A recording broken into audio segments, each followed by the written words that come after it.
Buzz, buzz. Hello, hello, busy bees. Bzzz. It is I, the bee queen, Bumblebubz, here to spread good vibes to all hives. Hello, hello, we are here live from the hive. It's another sleepy bee episode. Yes, we are here.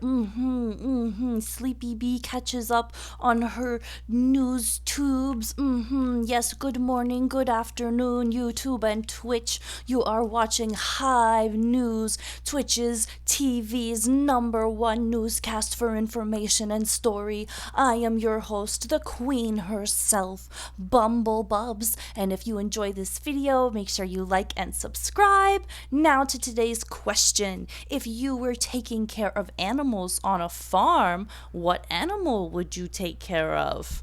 Be sure to let us know in the comments or in the chat if you are here joining us live with the Hive on Twitch.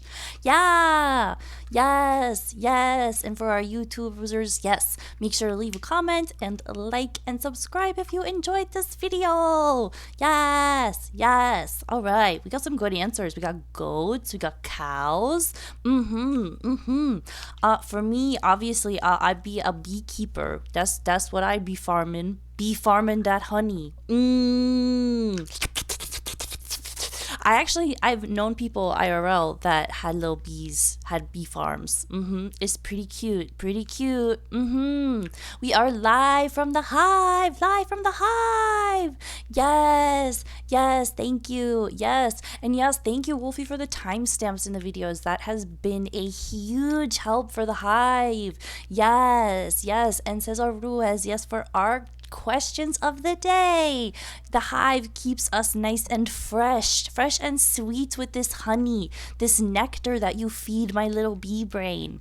I need a screenshot, from my bee video so I can show that. Just pull it up every time we talk bee brain. Be like, look guys, remember, this is the bee brain. This is me.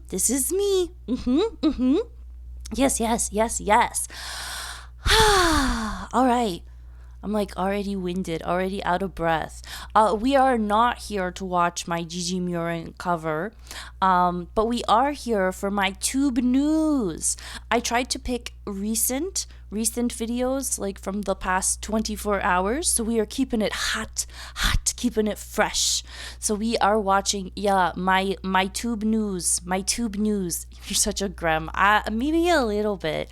I do watch. I won't lie. I've listened to this song for probably an hour before I got on stream. I just listened to it on repeat. I have a playlist, as you can see. It's called Get It Done, and I just on loop listen to this cover.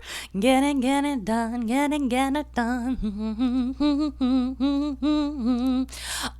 Yes. It is. It really helps me focus. Helps me keeps me buzzing. Yes. Oh, and if you are asking any Discord updates, slow down, Hive. Our headquarters is not ready, and if she does, she will make an announcement video about it on YouTube. Yes. I am thinking about, at a minimum, making, because I've seen it in the chat a couple of times, a Discord like chat command that gives that info of like, oh yes, busy bees, oh I hear your pleas. Soon the Discord will be up and running. Yes. But yeah, that is something that we are working on. I've been talking with some mods too about kind of getting that up and running. So yes, do not worry, busy bees. It has not been forgotten. It is something this queen thinks about most days. Indeed, yes. Yes, I completely forgot to discuss my being plans for Her Majesty's Discord, and I know that I set rules and hierarchy for Her Majesty's Discord. It will still have less rules than mine. I'm at 179 of 250 rules in mine. Wow, yeah, that's far more than this bee brain can comprehend at the moment. Yes, but we are, in the works, Hive, yes. For the hive, yes. I appreciate all of my worker bees' efforts. All right. Yes, it says in the works, but we want to get it right on launch. Absolutely. I don't want to have something that's like half-assed that I'm not ready to like be a part of too, because it's not just like, you know, the mods running the Discord. Like, I want to be involved in the Discord. It'd be my Discord. Like, that's the whole point, isn't it? Like, we all be chatting up there. So yes, do not worry, my throat is already dry. Let me get a little hydrate. I saw too, before I came on, there was a meow redeem. Yes, so if we have a request for which meow bee you would like, let me know while I get my little sip.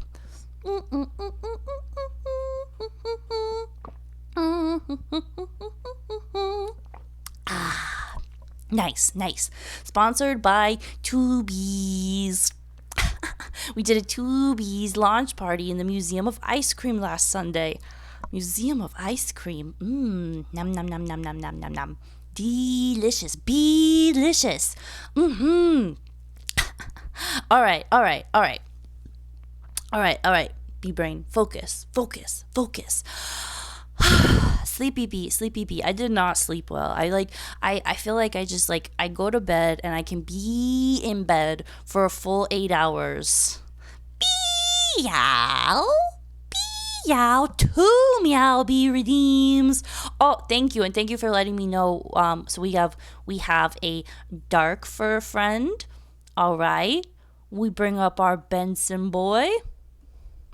Let me get it done. All right. You call him Chubby. All right. Time to bring in my Bial. Which one would you like, Cesar Ruiz? Meow meow meow meow meow meow meow meow meow meow meow meow meow meow meow meow meow meow. 2 bees. To be or not to be? That is the question. Come on, friend. No requests? Meow, meow, meow, meow, meow, meow, meow, meow, meow, meow. To be. There is no to be. I'll pick then. Meow, meow, meow, meow, meow. You seem to like make him orange. We know there are no orange bees here. Here you go. We put one up here. There we go. You bring bee up here. All right. We've got 2 little friends. Bee brains. Okay, Hive. Hive is always using distract on me. always using distract on me. Make him orange. They're no orange. Am I crazy? Maybe I am crazy. Maybe it's me. But that I can't change their fur color. It's super effective. The Hive using distract is super effective. I feel like I have no straight line of thoughts at the moment. Oh my gosh. Okay. We're locking in, Hive. We're locking in. All right. Buzz. Okay. So we are here today for our Live with the Hive chat and react. Yes, buzz. Okay. So the first video that I would like to watch and react and chat about with you all today is here from Rev Says Desu. I don't know if I've ever actually read the whole name out loud. I'm normally just like Rev. We have women on Reddit are leaving their husbands for watching these controversial content creators. Bum bum ba da. Dun dun dun. Maybe that's more appropriate. Like bum bum ba da. Like feels like I'm like giving it fanfare. Like woohoo. We're applauding. Oh yes, it's VTuber news. Oh no, VTuber news. This okay. I don't know if this. It's from a VTuber, but is it VTuber news if we're just talking about women? Like, it's women news. So this is what we're going in. We're locked in. Crazy. I was crazy once. They locked me in a rubber hive with bees in it. That does sound maddening. You're just like pawing at the walls, trying to like get into your hive, burrow in, find your home, your space. Where's this honeycomb go? And it go nowhere because it's rubber and it's not real. There's no honey. It's madness. Madness, I say, madness. Yes, we are the Hive News. It's about women. I'm a woman, so I'm not gonna lie. Like, a lot of these are about women. We be talking girls today. We got people removing tattoos and he still cheated. Beauty has a new face. We getting into it today. All right. And there's some chat there about the Super Mario Galaxy movie Nintendo Direct. I did see that. Not actually watched. I was online, I think like 20 minutes before they went live, and I thought about watching it. I won't lie. I didn't see the first Super Mario movie. The Super Mario Galaxy movie. I love Super Mario. I'm a really big fan of the games. I don't know how much thoughts I have about the Super Mario Galaxy movie. Beyond. It's not what I want. It's not what I want.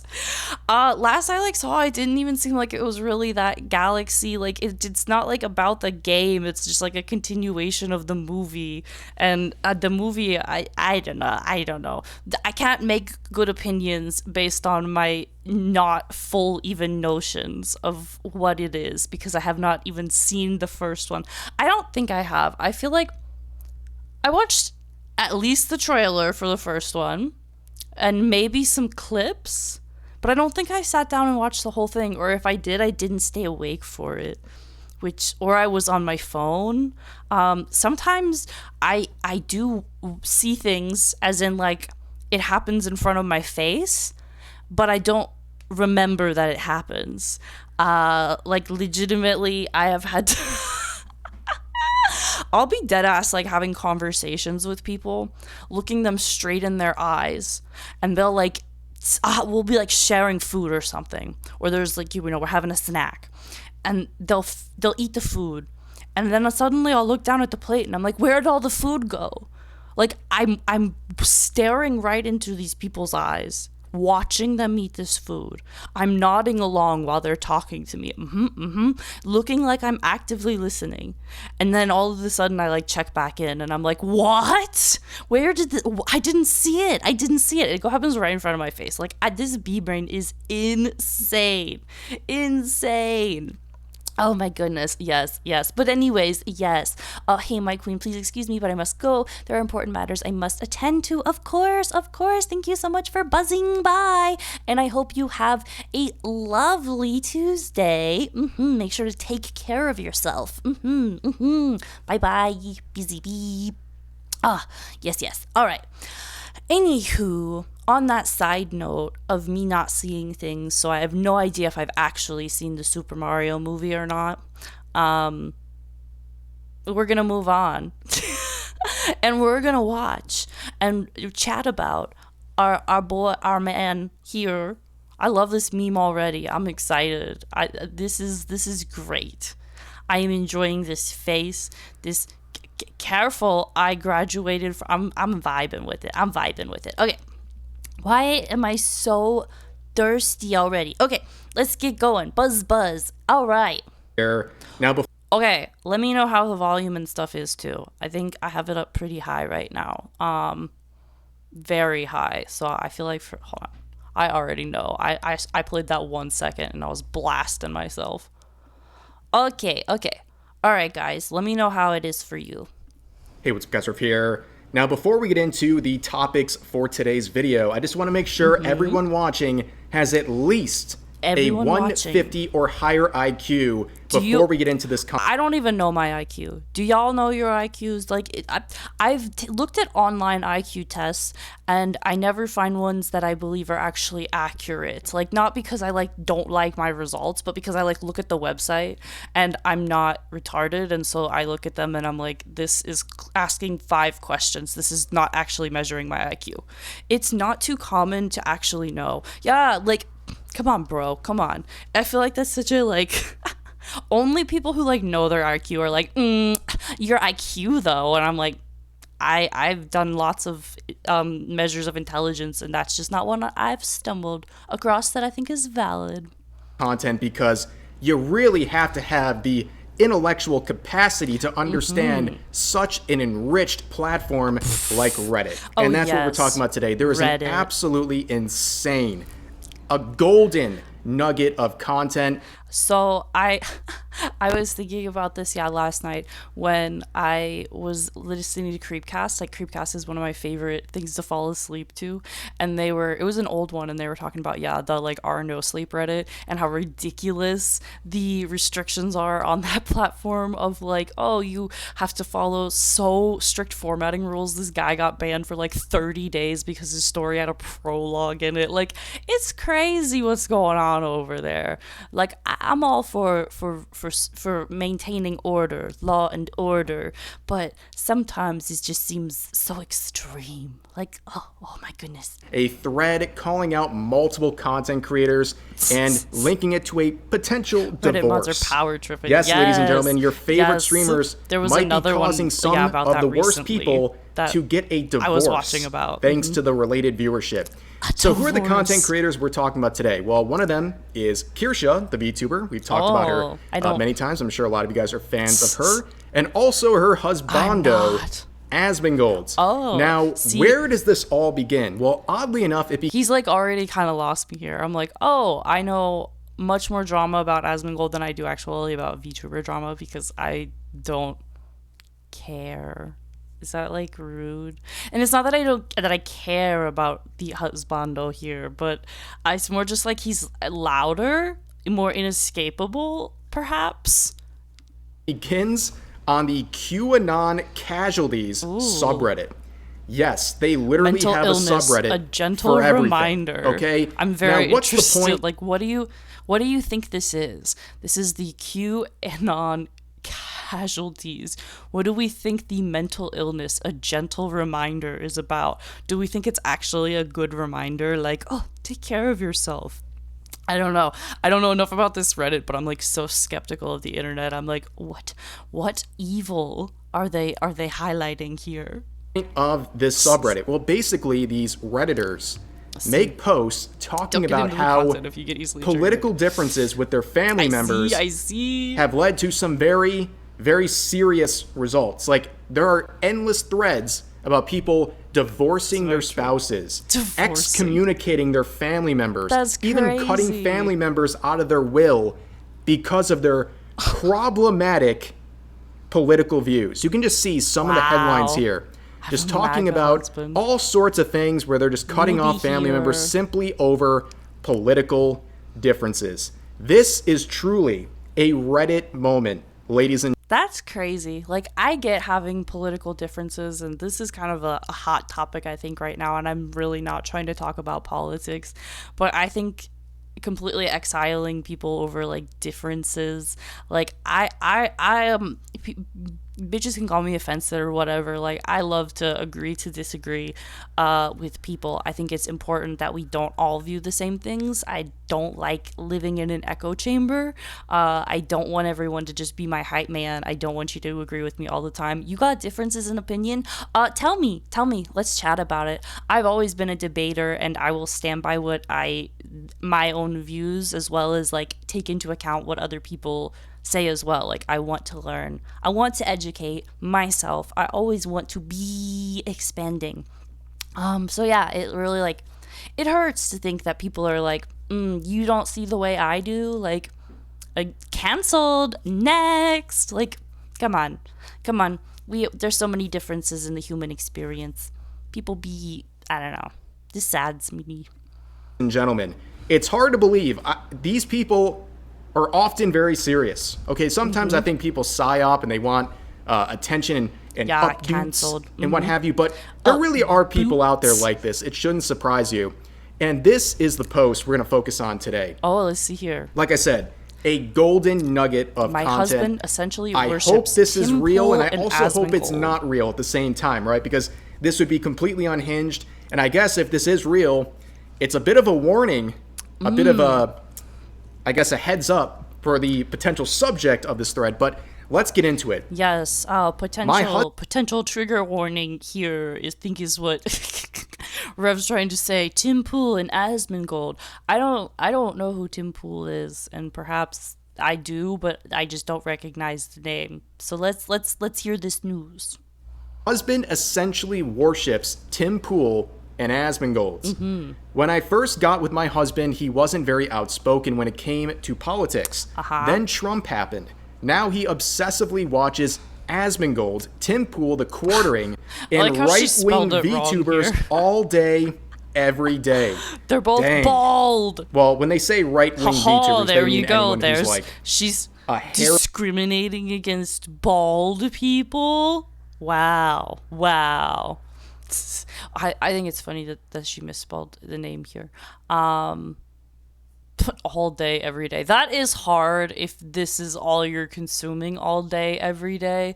I've watched some Asmongold content, and I do think that could be, I think consuming any one thing all the time, like I just said, like I think that's kind of bad. Like, it's good to have differences in opinions and to hear other people's perspectives, and when you live in an echo chamber of like only one voice, I think that's really scary.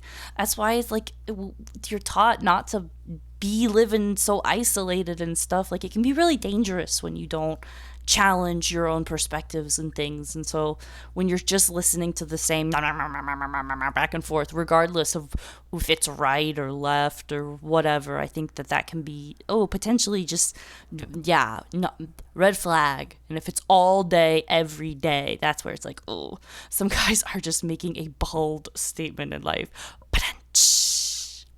Length to the right of Mao Zedong, but anyways, they continue on saying, I have to be careful now of what I say around him, because if he considers anything I say as liberal or left-wing, he insults me. Well, that's just rude. There is rude. One particular female VTuber named Kirsha that seems to have caught his attention lately and watches literally all of her streams and buys her merchandise, even though we are broke. Yeah, don't Not buy even sure what to do at this point. Broke. I'm just tired and frustrated. Wow. That sounds sad for this person, because if you don't have money, please don't give to streamers, don't give to VTubers if you can't afford it. Like, if it's not something you have money to do, she doesn't need your merchandise that bad, or you to buy her merchandise. Like, that is very unfortunate. And so is that he insults her. Like, that's not cool. Like I said, you gotta learn how to agree to disagree. Like, okay, bro, this is your perspective, and this is what you are sniffing on the salt all day. That's fine, I guess. Don't hurt anybody, as long as you don't hurt anybody. But then you're hurting your wife here. She has her own perspective. It's different from yours, and so you're gonna belittle her because of it? No way. That's not cool. Like, and then you're going to spend your shared money that you don't have to support somebody else. That's, even if whatever political side, who gives a shit about that? That's just shady. Don't be shady, be a lady. A based Kirsha viewer right there, even with limited funds, going out there and supporting her through purchasing her merch. Unbelievable stuff. But yeah, the direct name being mentioned here, Kirsha, among people like Asmongold, who she definitely likes. So what an honor. This person is quite possibly having an end to their marriage over the choice of VTubers and streamers her husband likes to spend time watching. Amazing. But she concludes this by saying, Just wanted to add that my plan is to leave. I was recently laid off, so I am currently revising my resume and seeking another job. I am currently saving every penny I have. Wish me luck on this job search if you can. 403 updates. People are taking this very seriously. So, yeah, bro, if you're out there, okay, maybe you watch me too. I don't want to be snubbed, okay, but maybe you do watch me. Heads up. If this is real, heads up, dude. Like, your wife is planning to leave. I can't tell. Best of luck to you. I'm sad this is a reality here. And it believable. Like, we see the kind of nut jobs, places like Reddit. Hold on. So, I feel like Rev here is, like, saying that the woman is the nut job for leaving because of because this guy's watching nothing but this content all day, every day.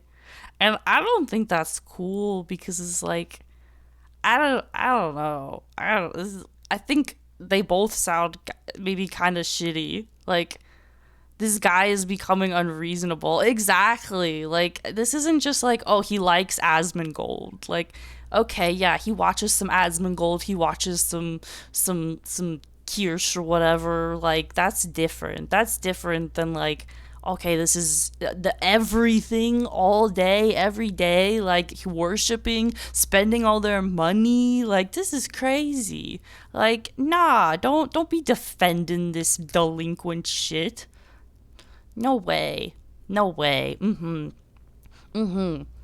Yeah, speaking of women, Your Majesty, I've read that in past Animal Crossing games, if you had a female character, Captain would actually try and flirt with you, even when he was married in Animal Crossing New Leaf. That's crazy! In Animal Crossing, it's very sexist, too. Like, just because I'm a lady doesn't mean I want this Kappa hitting on me. Like, and he's married? Like, ugh. Yeah, that's so skeevy. That has happened to me before, like, like a married guy, like, and at a work event, too, yeah, like, because to think, yeah, that if I was working at my hotel in the new update, that Captain would, like, potentially be trying to flirt with me while I'm at work trying to renovate this hotel, just like I was at my job, yeah, when this man's like, if I wasn't married, like, it's like, bro, your wife is right there. You're crazy. People are crazy. Anyways, I think, yeah, this man is a little crazy. I hope that Rev's not defending him. Habitate, right? Like, the people who go to these platforms, they're totally unhinged. I'm not surprised yeah, if he's this saying is real, that she's okay? unhinged. But the comments are amazing. If you had a friend and she told you she's scared to talk around her husband because he insults her, what would you tell her? Like, if your that friend he sounds abusive. told you that her husband spends their money that's crazy. on OF or on strip clubs or those weird drive-through bikini places, what would you what are we talking about? Those weird we were talking about drive-through the bikini husband watching places. like Kirsha and Asmongold, and now we're talking about like adult content and platforms and clubs and bro doesn't get the point. It's like, okay, he's still spending the money on this girl's merchandise, and he's like, it's just a VTuber, like, just a VTuber. Let's go take a look here. Hold on. Said it was like Kirsch. Let's look. Let's look here. Bow, bow, bow, bow, bow. Look at these fucking tits. Like, really? Really? You're just gonna be like, it's just a VTuber. Like, it's just a VTuber.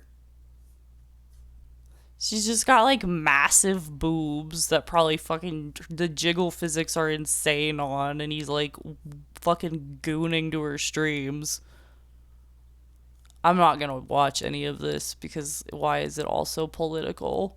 Like, but for sure, like, this isn't just, like, innocent. Anywho, yeah, we'll go back. So I don't like that because, yeah, the comparison is like, okay, he's lusting after this VTuber, most likely, just like you would an OF fan. So what's really the difference between spending money? Spending money is spending money. Like, I don't even know what this is, man. Like, how do you even know this is a thing? That's crazy. I've but never they heard say of they're a definitely making a plan to leave. Unfortunately, I was recently laid off and currently looking for another job. Once I have enough saved, I plan on filing I bet and they have a bad leaving. sex life. Probably. I can't I think imagine most being people married do. and following the most incel-coded people. Wow. Haven't heard that phrase in a minute. Incel-coded. Interesting. You're describing a husband, right? You do know Yes. what the definition of an incel is, but anyways. It's like he missed the point. He's like, you're calling the... No, he's saying the husband is following incel-coded people, like Asmongold. He's not calling the husband an incel. This person's not that retarded. Your They don't sound husband happy to is an begin with. incel. Most people she aren't needs happy to to divorce begin him with. and let him realize his incel Oh, your dream. husband is an incel. I'm not hearing this stuff from Redditors in the QAnon casualties subreddit. Reddit. Crazy. And then people saying, leave him, blah, blah, blah. You guys get the point. But Kirsha would see this thread and leave a comment that I think is a pretty good take. Saw this in a, if this is real and not a LARP, I guess heads up, dude, LARP. about your impending divorce. I would like to remind people of a few things. Don't get married to someone that doesn't share at least basic principles with you. Agreed. It will not end well. Agreed. You do not have to agree on everything, but if the similar foundation isn't there, the relationship is quite literally a ticking time bomb, and neither person will be happy. So, okay, somewhat agree, because it's not that you have to, like, agree on things, in my opinion, but you have to, like, be mature enough to know how to disagree politely and not be a dick to your partner. Like, either way. She's saying he insults her when she shares her views. Who knows how she responds to him with this stuff? We don't get his perspective, but like, if you can't be polite, just shut the fuck up. When talking through reconcilable differences or any kind of issues, don't be insulting. That is not good communication. Have good communication with your relationship. Within your relationship is something I frequently preach, so neither person will feel neglected or worried to bring up problems or feelings. Very good advice. Yes. Additionally, my dear honorable chatters, I very much chatters. appreciate any support you give me, but please always put yourselves and your financial situation first. Exactly. I want you to care for yourselves before thinking of any kind of subs, donos, merch purchases. Yes, the mention yes, of yes. buying my merch is odd in the post since my last drop was back in July. Okay. Yes. Very good advice. Same goes to any of my viewers. I don't think that matters. That's such like a weird way to end the comment of like, it's weird that they even mentioned this because I haven't dropped merch since July. Like, who fucking cares when you dropped it? Maybe they're still mad about something that happened in July because they spent so much on it or whatever. Like, who cares about your timeline? You got to take care of yourself first. You know, I appreciate support always, but take care of yourself first, okay? And also, she hit the nail on the head here damage control. with the whole thing about... For sure. 100%. You need to marry someone with a foundation you can at least share. It does read as damage control, but I do still agree with it. If you can't agree at your core about like anything... Of like, yeah. Again, it's a ticking time bomb, as pointed out here. Don't spend beyond your means, you can work through things, guys. and also don't insult your partner, whether it's your husband or your wife, whatever. Do not insult them when you're trying to communicate. Obviously, that doesn't help anything. Yes. But yeah, if this post is real, it's a very sad situation where two people clearly didn't have any sort of foundation together, are having their marriage threatened by the husband's choice of viewership on places like Twitch and YouTube. That's crazy. That's a crazy situation that I believe could happen. Like I said, it's a coin toss. 50-50 shot. This is a real post. I don't really know. But overall, it's Reddit. Okay, at the end of the day, this is very possible. I don't think it really matters if it's But anyways, real that's or going to do it for not. this quick video. Hope you guys enjoyed. As always, feel free to share your thoughts about today's topics in the comment section down below. But yeah, I don't really care if it's, like, real or not. That doesn't, like, matter necessarily. But yeah, it's like, I think that, yeah, that is crazy. That I think definitely Rev was covering this and saying that, like, oh, this woman's crazy for divorcing this guy because of who he's watching. But, like, it's the level. There is a, like, amount of healthy consumption, and then there is, like, obsession. And yeah, if this dude's, like, obsessing over this content, and it's like truly, you are what you watch. If you are watching a lot of mean, hateful shit, it absorbs into your soul and your actions. You're going to be probably snarkier, more rude, more easily upset. It's going to cause strains in your relationship that you don't necessarily see because you don't see the changes because you're the one experiencing them. So it's really hard, yeah, to be in that situation. And I totally think this sounds 100% believable. And I think it sucks. It sucks. But I think it sucks for everybody involved because I think this guy totally doesn't see anything wrong with what's going on, because we live in a screen-addicted world, and so it's so normal to just go home and watch stuff like this and to think nothing of it. So yeah, that was our first video though. Thanks. Yeah, thanks for tuning in for that one. I'll be sure to link all of these in the description when I upload the VOD as well. All right. I get sucked in sometimes. Me too. All right. Let us yes, continue on our newscasting trip. All right. We have our second video here today. This is from one of my favorite gals, Drama Queen. She has a video for us today called "People Are Removing Tattoos to Fit In with Societal Norms." Yes, I will admit I may have a few tattoos. I'm a fan. I've always been a fan. My family has supported them as well. I have my parents, a couple, like one of them has tattoos. Yes. So this bee queen is here watching her Drama Queen. I don't know why I'm so freaking thirsty today. Oh my goodness. All right, I need another sip. Okay. All right, busy bees. Let's get going. We're gonna start off here, yeah. So we're talking about tattoos. Yeah. Let me know, chat. Yeah, your thoughts on tattoos. Do you have tattoos? Do you like tattoos? Do you want any tattoos? How many do you have? How many do you want? All right. Let's go though. Let's dive in. Buzz. I had an idea.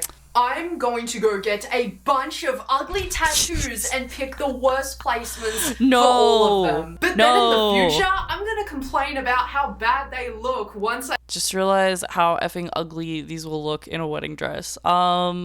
Disagree. They look fine. slip into a wedding dress. I'm also going to do a when you want the clean girl aesthetic, but you got ugly tattoos at 17 and are trying to work around them in your 20s. LOL. That is relatable. I do see a lot of ugly tattoos out there, and I won't lie, I got tattoos as a minor. Some of them are okay. Other ones, I wonder why my parents ever okayed this and brought me to do it. Anywho, I do pause these a lot because I my little bee brain is like, what did they say? And I would rather pause it than have to go back. So, yeah, clean girl aesthetic is not something I can subscribe to. I think it's cute. You take care of your body, but also if you want art on it, whatever. Complete 180 and go the clean girl aesthetic route. Now I have to get them all removed because to be clean girl, you can't have something so ugly and dirty on you. Such a process. I wish I never got them. My dad was right because now I'm 20 and I already want all my tattoos removed and to be clean skin. Yikes. Yeah, I'm at least not this type of dumb. Like, some of my tattoos, I'm like, I wish those looked a little better, but I don't regret tattoos. It's a part of your history. It's all a part of our stories.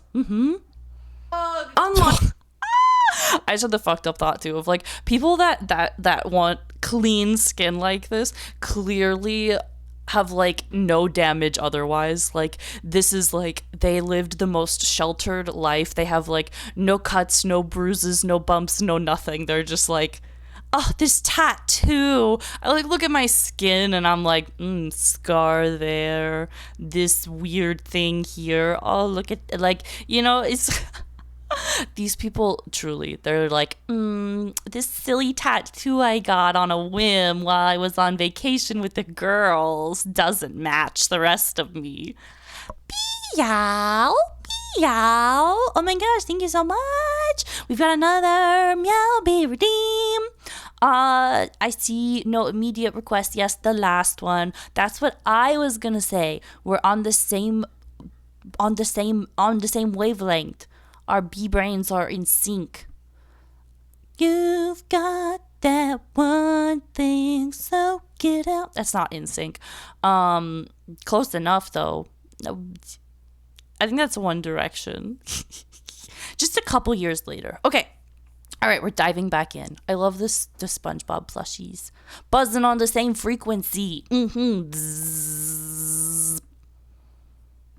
Like your emo phase when you were 14 years old, tattoos are not so much of a phase. No, you can dye not your a hair phase. from black to blonde. You Forever. can take off the skinny jeans. Forever phase. You can grow out your side part. But with tattoos, that was a look. They are here to stay. And I really hate how disposable and erasable and people the Legend of treat Zelda Breath tattoos. of Wild Removing them years costs in way next more March. than Nice. actually getting them on your skin.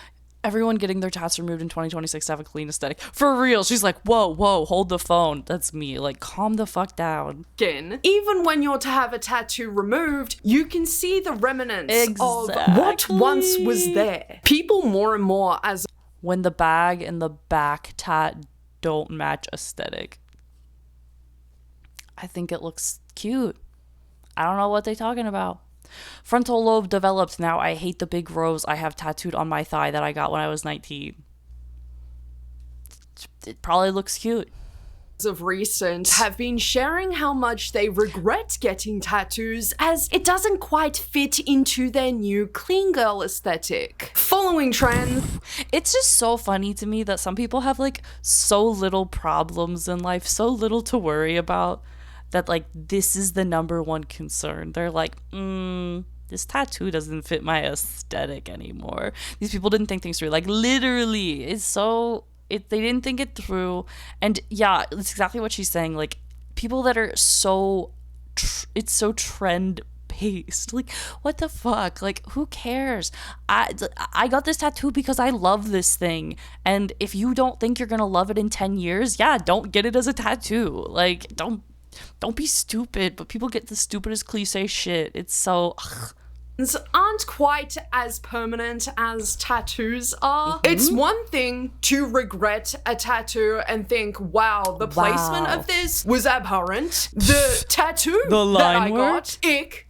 You're signed to absolutely not get tattoos before you turn 18. Sometimes the line work, like who knows what this looked like when it was actually done, but I've had tattoos that kind of, like whatever this is called, they kind of like blot out over time, and it's because they weren't done by the most professional, smarties, best artists. They didn't know what they were doing, and you get what you pay for.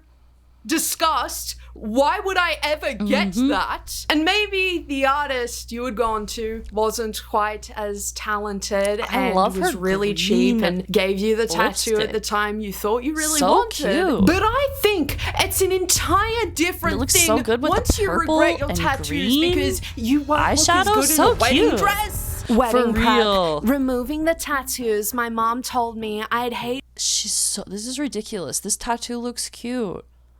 Why would you get rid of this? Now you're gonna have like ugly ass scars instead, where you used to have a cute little rose. Stupid. Seeing in a wedding dress. Parents typically aren't really going to love if their child gets tattooed, especially if they aren't tattooed themselves. They're not immersed into tattoo culture. My mum doesn't necessarily love my tattoos, but Aww. she would never want me to get them removed because she and other people would hate to see my tattoos whilst wearing a wedding dress. It not only really irritates me that people treat weddings as the most important thing that they're ever going to do in life. Sorry, but no, you wearing a wedding dress that only happens, you would hope, once ever in your life, is the least interesting, least important thing that you could ever do. I'm sorry, maybe... Hot take.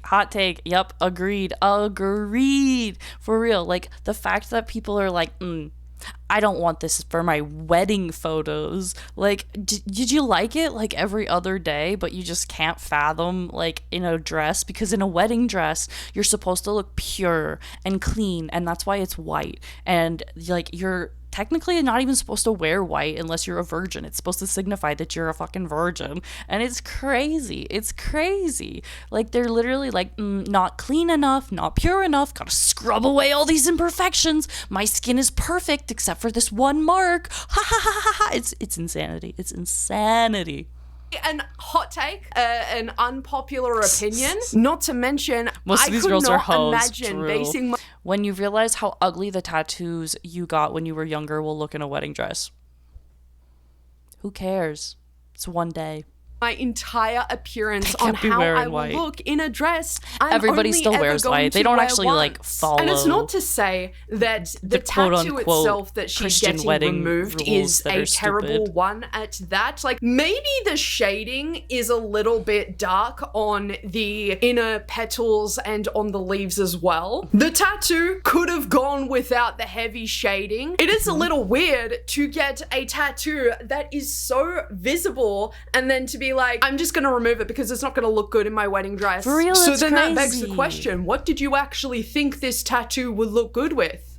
You know, right? This also may be another hot take. I think this video is going to be filled with hot takes. I am so sorry in advance. I'm actually not. I'm feeling a little bit evil today. Getting a tattoo lasered off, a painful process, a very expensive one at that, to look good in a wedding dress is not a good enough reason to get a tattoo removed. I don't care. This is something Agreed. Yes, I know some people have opinions on weddings and have to look pure. People should be able to wear whatever they are most happy with. Agreed. 100%. Like, we subscribe to such like cultural norms of like, this is what you do for this occasion. And it's like, no, wear whatever you want. I love seeing like weddings from different cultures and different ways to express. And it's not like, it was... When women were being like, basically like, you know, transactional like weddings of, you know, okay, here's your bride, you paid for her, like, it was different. I can't support it, but it was different. Like, come on, guys, we've moved past this. It doesn't matter if you look pure, just look like yourself. You want to look hot with your tattoos? Get your tattoos all out. Have a slit in that dress. Who gives a shit? Be the hoe that you truly are, and just, who cares? Don't even get married. It's not even that important. Like, just move on. Just move on. I want to walk down the aisle dressed as Darth Vader. I've seen people do Star Wars weddings. It's been a thing. Mask and all. Do it. Weddings are so emotional that even the cake is in tears. Yes, exactly. See, just bring the jokes. Bring the puns. We don't need all this negative laser removal bullshit. Very common with our generation, and I'm speaking to Gen Z right now. People tend to treat things as though they can be undone, and that can reign true for all sorts of things, such as dyeing my hair underneath black that I'm still trying to work on getting removed because that is so it wasn't hard. done how I wanted it done. to remove. That is something that can certainly be undone. Dyeing yeah, your we hair are doing good. in of itself is not just watching a permanent decision. Some but the fact news, that people catching are up too on our to tubes. question themselves on whether they should be making What are your this thoughts on permanent tattoos? decision or not is really concerning in my opinion. And I know what you're thinking. Well, drama queen, there are certainly things you probably regret doing to your body. Who doesn't have like things playing they regret? Slicey and Dicey on my thigh because Yikes, I yikes, hated yikes. myself so much that I thought that I needed Trigger to be punished for warning. existing. I think that's a little different from getting a tattoo that you were like, oh my god, I love this so much, I want to be tattooed so bad, and then 5 years down the track, you're about to get married and you're just lasering them all off to look Highly better. recommend removing the tattoos you hate before your wedding. I just it's like, why did you get them if you hate them? Like I don't know. Yeah, I have 0 tattoos and I like things natural. That's cool. Yeah, you keep it as natural as you can. Yeah, not for this trend though of like getting them and then just like getting them removed, because it doesn't really remove them, and it's like you're wasting so much time and money and energy and your body hates you.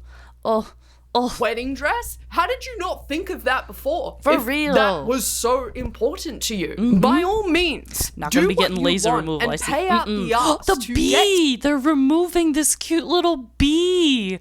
What a bitch. Oh my god. Not sure what bride needs to hear this. Yeah, but you need to add tattoo removal to your wedding checklist. That's crazy. That's crazy. Like, why? You need to? No way. Do what you want. Tattoos But removed that if you hurts so my wish. heart. But this Ooh. woman's particular reason is one of the biggest reasons as to why women can't progress outside of the stereotypical, really feminine, elegant, classy appearance. It is why women Still think a continue tattoo to be should only seen be as on dirty men, and not not women, feminine not enough. feminine. All because we like getting tattoos. I truly don't understand I why don't think I agree with tattoos that. would ruin a wedding dress. It's hard to understand Exactly. because they quite literally don't. I mean, looky here, looky here, looky here, look. Because, there is nothing, like, wrong with it. People can regret things, and it does happen. But pushing, like, you need to do it, like, in order to maintain a pure aesthetic is, like, not something I can agree with, because you don't need to do it if that's what you want to do and you agree with it. But the problem with, like, TikTok videos and things like this is it does push your views on other people. People are not just saying, well, this is me and my life. Like, everything has this, like, inherent agenda of, like, you're trying to influence people, you're trying to change their minds. And so it's like, I don't agree with that. You don't need to remove your tattoos. It's exactly like she's saying here. You can look absolutely stunning and feminine and elegant with your tattoos if you so choose. You do not need to have them removed. Do not let TikTok convince you that you need to have them removed because it doesn't fit your clean girl aesthetic. Like, it's, just not a fan of that. Agrees with most of the video. He could be tattoo being removed, you bitch. I do. I am a little biased. Yes, I do love my bees. But look, every single one of these women that I have just popped up on the screen look amazing in their wedding dresses. Yes, it is slaying. no different. People are so from pushy seeing these days. They somebody are. They're with like, a it's blank my way or the canvas highway. Wearing a wedding dress. You want to know why? Because it's a bit of fabric that you won't ever wear again. Because It's if one not day. all people who get married store the damn clothes in their garage to collect A reminder dust. that this dress And won't on be top worn of again. all of that, I feel like people would only want to get their tattoos removed for their wedding to appease other people. They aren't doing it for themselves, because at one point you like the tattoos and now suddenly you don't because you're about to get married. For real. But the response? I want to look I truly a little... don't understand why they would run. I want to look a little more classy. So you're not classy. You want to look classy for your one day, and then what? You go back to being a hood rat the next day? Like, you think just because you clean up for your wedding that it, like, undoes, like, the rest of your life? Like, it doesn't... The whole need to look a certain way for a wedding is just, it's so blown out of proportion. The lengths that people will go to, like, a wedding doesn't need to be all of these things. It can be something simple like I love you and let's just exchange some vows. But like the fact that they feel like they need to look classy, they need to look clean, they need to look pure, like, and look a way that they are not, it's just insane. For what? For who? For why?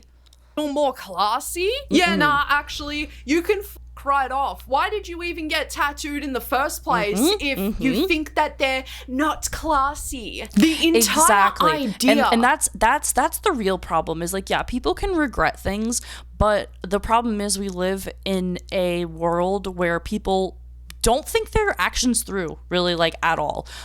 They will on a whim go get a tattoo and then, oh, it doesn't matter because you can just get it removed. Like, actions don't have consequences. Like, tattoos are not something that you just do on a fucking whim, and it's kind of annoying because then it's what's kind of ruined tattoo culture in a way. And I'm not like gatekeeping tattoos or whatever, but it's just so frustrating because if you don't treat it like a permanent part of your body, then you, like, we're so moving into a place where, like, everything is so unnatural. We're like, oh, you don't like this? Just fix it. You don't like your tits? Just get them bigger. Just stuff them with silicone. Oh, you don't like your nose? Fix it. You don't like this? Inject it with Botox. Everything is like edited, everything is changed. And tattoos used to, at least, like, it's a change, but it's a form of art and expression, and you're supposed to, like, in my head, honor that. Like, I knew when I was getting these tattoos, even though I might not want this exact thing, years later, I honor that that's a part of my past, and it's a part of my journey, and it's a part of me, and it doesn't fit who I am right now. That doesn't matter because I'm the same person that I was 10 years ago. I'm not a new person just because I changed the way I look, just because I changed my hair, because I got a new tattoo, because I got a tattoo removed, because I put a fucking wedding dress on. Like, it's so annoying. Like, you're not a new person, Karen. Just put the dress down and, like, move on with your life. You have this tattoo. You are this hood rat. Stop trying to play Barbie and be somebody you're not. Like, it's just very infuriating. And it has become, like, tattoos were something that it was like you really had to seriously think about and commit to putting that on your body, or you were just like some crazy loser that just, like, tattooed anything because you were silly. And now it's like anyone will do it, but then, just get it removed. And it, like, takes away, I don't know, I think some of the seriousness, and we don't have repercussions. And yeah, I'm gatekeeping tattoos. I just don't care. And I'm aware that certain tattoos in Japan are frowned upon. Yeah, there's definitely cultural things. Like, I know there's definitely lots of frowned upon tattoos here in the States too. Like, there are things that culturally, even with tattoos, even though that they're more accepted nowadays, you still, like, don't do. Follow local laws 100%. That's just kind of my rant. Like, I don't know, because there used to be so much hate around tattoos, and now it seems like everybody's got tattoos. But because everybody's got tattoos, everybody will get a tattoo, even if they don't actually want a tattoo. They just want to look cute and follow a trend. And it's like, no, that it's like people that have kids and don't actually understand that you have to be a parent for, like, your whole life, not just, like, for the next 18 years. You know, you don't just get to, like, abandon that child because they're, like, of legal age that you can do that. I mean, you can, but you're an asshole for doing that. Of what constitutes as classy and elegant was made up by rich kids who want to control the way everybody appears. Anything outside, quote, normal is only considered to not be, quote, not classy because of made up rules that are quite outdated for 2026. Angelina Jolie is one of the very first women that pop up into my mind when I think of a tattooed, classy, elegant looking woman. I like it. It can be done. It's not that tattoos aren't classy. It's maybe that your tattoo isn't classy. I also can't wrap my head around why people give a f about looking classy. Like, oh my god, and you choose to get tattoos and you care about that. There's no way. Oh, I have to laugh. Just realized how ugly these will look in a wedding dress. I'm just now realizing did you get them, that people then? Get tattoos for the people just hate and themselves. They don't actually give it any thought This whatsoever. is what I was just bitching about. Tattoos on its surface are really not that bad. No. You could say that they're a little random with no cohesiveness, that's fine. She's probably a really random girl, and I love that for her. Exactly. What bothers me to no end is that it seems that nobody wants to be themselves anymore. Because at one point they want to fit life, a certain you genuinely image for liked that those one tattoos. wedding day. You really wanted to get them. You were so excited. But now when a wedding dress comes into the conversation, suddenly they're going to look ugly. No, you're just too afraid of not looking normal on your wedding day. And that's they're not fine. going to look ugly. Just The admit tattoos that, look because exactly they're not the same. badly done tattoos. You just are they're in a wedding not bad dress. tattoos whatsoever. Like I said, they're not really cohesive. They don't really, you've got the scream mask and then an alligator. Bit random, but that doesn't make them ugly. I liked that little alligator. He's does that cute. Make them bad. I just hate this conversation just thinking of about tattoos how awful my tattoos supposedly not looking, quote, good with wedding dresses, because it's like, you clearly like those tattoos enough to get them permanently, but not enough for a wedding dress? This is exactly what I mean, by the way, when I say that I truly think these people aren't about that tattooed life. I genuinely think some people want to get tattoos to look edgy. Yay! Oh, thank you so much. Yeah, thank you so much for the cheer. Yeah, for the bits, for the hive. Thank you.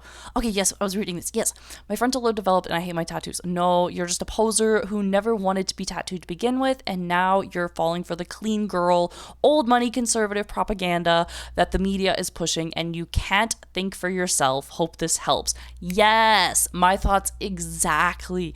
If you don't like your tattoos so much that you are seriously like, I'm getting them removed. Yeah, you didn't want the tattoos to begin with, and that sucks. But the fact that this is like a whole goddamn movement, it means that maybe we need to make it harder to get a tattoo if so many people are going to get them removed. Maybe you need to have a waiting period. Maybe you actually can't be drunk when you get tattoos. Like, this is insane. And to look the part. But when it actually comes down to it, when it comes down to societal norms and how you should and shouldn't look on your wedding day, suddenly it's these tattoos are ugly. I don't want to wear a wedding dress with them. But I think to avoid running into let me know if you have any very vain requests issue for where a you are specific worried size or about boy what's here. on your skin when you're wearing a... When you went and got a bunch of tattoos without considering how you look in a wedding dress. Like... This is all people care about. This is all they care about. Is just how they gonna look in a wedding dress. And it's ridiculous. She probably looks cute on like every other day. Wedding dress? I think the wedding dress test needs to be completed at any and all tattoo studios. If you are putting something so permanent on your body, wedding dress test, I got you. If you care so much about societal norms and you want to look like everybody else at their weddings, don't get any tattoos. Something really awesome that I absolutely love about tattoos is the fact that you don't have to get them. I started getting tattooed in 2023. Oh my god, I didn't actually copy I was like, him. I'm 22 now. I feel like I can go ahead and start tattooing as I've been thinking about it and thinking about it and thinking about it for the past 10 years. And one of the biggest reasons I had to wait till 2023 is because I had no fucking money prior. But it's also good in a way because I used to really love Slipknot when I was a teenager, and now my problem like not so much. So I just think about the fact. See, my problem as a teenager is I had too much money. People remove the whole berry. Exactly. Yeah, I see. I had too much money as a teenager, and so it was like, oh my god, I have all this extra income. Let me just spend it on tattoos instead of like, oh wait, I should think about this and maybe not do that. The impulse. So I feel her struggle of, oh, I'm so glad I didn't have that extra income. Yeah. That's the thing with some people, Your Majesty. Some people just do daft things when they are young. Some are fine, but some will have regrets later. Absolutely. And that's just, I know that's why there's a lot of limitations that are put on young people. And it's like, maybe some things need to change. Like, maybe some things need to be harder to do. And we're like, it's my body, my choice. But it's like, I just think so. the amount of people I know that regret tattoos or that have had a tattoo removed, or just the fact that this is so goddamn trendy is like, what the actual fuck? Like, why? It just seems so pointless, and we're like all hurting ourselves for no reason. If you aren't gonna want it in 15 years, don't get it. Oh, but I don't know that I'm not gonna want it. Then you don't know that you want it. If you can't actually say for certain that you are going to want it, nope.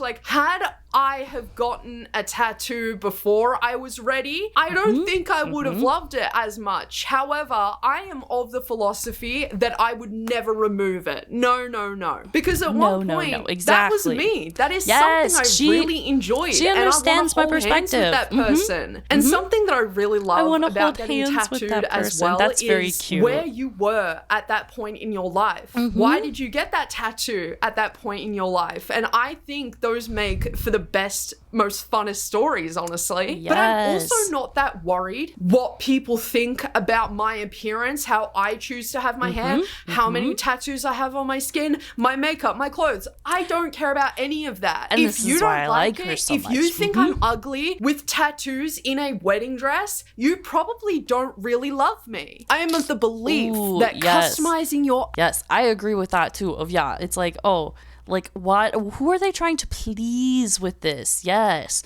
Like, what? Who is so worried about how you look in this wedding dress? It's crazy. Is my body, my choice really true? I don't think so, because lots of things say otherwise. Is it really my choice? Some things are my choice. Some things are not. Like... there's really a lot of control that other people in power have over us. It's really scary. So I'm going to sing it to make it sound a little less scary. Yeah. I've been around for a while, Reddit, etc., Your Majesty. The societal norms placed on young girls are really bad, even now. Yep. Absolutely. We just be ramping things up, getting even crazier. Society is too hard on our girls, and it gaslights them into believing they're more mature than they are. Yes, absolutely. I was actually just having a talk like this with my friend the other night. We were chatting about, she's actually a young mom, or she was a young mom. She had her first kid when she was a teen, and it, was very much like you're like programmed to start thinking about these things very early and to start acting in ways, that are not age appropriate, and it's normalized, and so no one thinks anything of it until something bad happens, and then it's, well, how did this happen? And it's like our whole fucking world is set up for this shit to happen. So it's not good. It's very icky. And I've seen a phrase on certain Reddit spaces that was really toxic. Boys will be boys. Yes. This is one that I only like when ABBA and Preach say it, because they're making fun of it. Boys being boys. It's more of a joke. I guess that's boys being boys, not boys will be boys, which is slightly different. And boys will be boys is, yes, it's very toxic. Gaslighting the boys into believing it's okay. Absolutely. Hive, you are on fire. Just sipping up all this good nectar from y'all.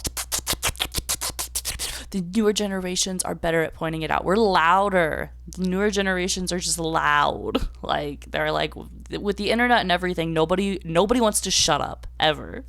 Which is just yap. It's a non-stop yap sesh. All right, yep. Life is too short. Go get a tattoo. That's how my brain used to work a lot.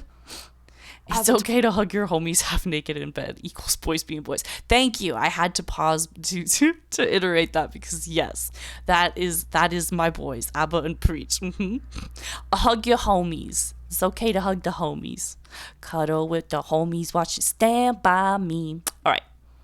Is something we are like meant how she's to dyeing do her hair, here though. on That's this cute. earth. And it may not be through tattoos for you. It may be through a hair color, a piercing, different style of clothes. Yes. For a lot of tattooed individuals, this kind of shit does not matter to them. Yes. I didn't really grow up around a lot of tattooed women. That was something that was quite foreign for me. And it wasn't until I knew more started to tattooed go onto men the than internet women. that I was seeing, I had like one tattooed aunt women with exist, one tattoo. and they are cool as fuck. back and I really want to be them. Yes. I do not regret any tattoos that I've gotten. I only regret not getting them earlier. But what this does prove is that a lot of people don't. When you were just getting tattoos just to get them at 18 and now you're 21 and saving up to get them removed. Yikes. I'm like... I was getting them not just to get them before and at 18, but like I definitely like was like, aha, I have free money, let me just like be spending. And then now I'm older and I'm like, oh, do you know how expensive my last tattoo was? Like $550, I think, and that's cheap. That's pretty cheap for a tattoo, honestly. My mom didn't say nice things about people with tattoos. She threatened to not let me live with her if I got one before 28. That's crazy. That is crazy. I don't know why people do that. They're like, oh, you do something to you that I don't like, you can't live with me. And it's like, what does that even have anything to do with you? That doesn't make any sense. No way. Don't really think about the long term in getting tattooed. Yeah, we live in the modern day 18 to 21 where tattoos is no time. aren't so taboo anymore. People, whenever they think of a classy bride, they don't really think about a tattooed woman. When it's kind of like, on no, the tattoos. That be you. I think that's way prettier and way more classy than trying to be like the standard. Yes. Now, tattoo. Agreed. Like, don't just try to fit in with what people want. Like, be pretty because you're you. Don't be pretty because you look like everybody else. Yes. I love Drama Queen. She's so good. Resonates so much. We be buzzing together. Yes. Oh, Honeycomb, what tattoos do you have? It's a secret. Because we hide, we all snuggled up here, I do have a few though, so perhaps over time we can reveal the secrets of the tatted body behind this blanket. How many hours of work was your last tattoo? Honestly, it was pretty fast. I think it maybe only like 2 hours of tattooing, maybe only 2 hours of tattooing, 2.5, something like that, somewhere around there. Be pretty just as you are. Exactly. Even before the TCC, my queen, I tend to lead rather than follow. Yes, you've got to have good leaders. I like that. I like that you even know that about yourself. It's important to affirm for ourselves. Like, this is me, this is the role, this is how I know that I am. It's going to be stripes. That's the whole abdomen, just covered in stripes. How did you know? Regret is very real. It's all bees. All of my tattoos are bees. How many tattoos? Okay, I'll tell you that. I'll tell you how many tattoos I have before we move on. Let me count them. My bee brain's like, I don't know how many I have. All right. So we got. I'm telling you about this one, and then 2, 3, 4. It's so cold. I have so many clothes on, so I'm like going off of my actual memory. So I was at 4. 5, 6, 7. Is that it? Oh, I'm like asking. Oh my god. Like, y'all are gonna know. Okay. 1, 2, 3, 4, 5. I think I missed one. Okay, 5, 6, 7, 8. I have 8. 6, 7. There we go. 8. It's actually 8. It's not a 6, 7 meme. I swear. Not intentional. Oh my gosh. Okay. All right. There we go. We got it in check. All right. Let's get moving on. So yes, I have 8 tattoos, and I don't know why I couldn't remember that. Most of them I feel like I got before I was 18. Oh, silly. and it can happen for a multitude of reasons. Hold on, is this right? Indecisive. Okay, it is spelled right. You were at a completely different point in your life where you thought that's what you liked. You thought you liked getting tattooed. And years down the road, you want to look a certain way that isn't quite welcoming to tattoos. Moms are the career always right. you really want to get into also. Always consider future opportunities before getting a permanent tattoo, because girl, I had 3 film projects where I was chosen for the role, but then prod backed out after finding out my tattoos were real.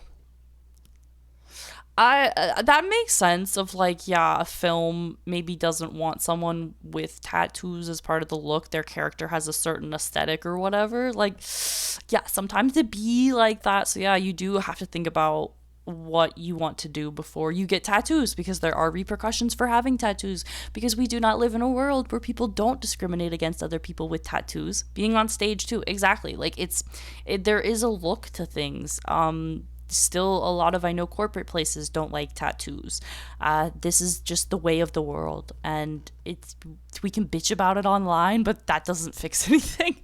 Or isn't fond of tattoos. Or maybe some of the tattoos you got look cheap and bad. It's so complex, which is exactly why it is incredibly frustrating to see people equate being tattooed to being dirty, unclean, not elegant, not classy. You can hate your tattoos all you want, but that doesn't change the fact I hate mine. that tattoos are fucking awesome. Yes. Even in a wedding dress. Oh, does anybody else drama with tattoos feel like they completely ruined their body and hate their tattoos? My skin no longer feels clean. I want to grate these tattoos off of my skin. Really, I mean, this is why I encourage people to... Okay, but I won't lie. There are sometimes when I'm in like the midst of a breakdown and I do be looking at like the ink in my skin, and sometimes I'm just like, get this shit out of me, I want to get it out, because I'm like autistic and like having a meltdown and I just don't want anything touching me,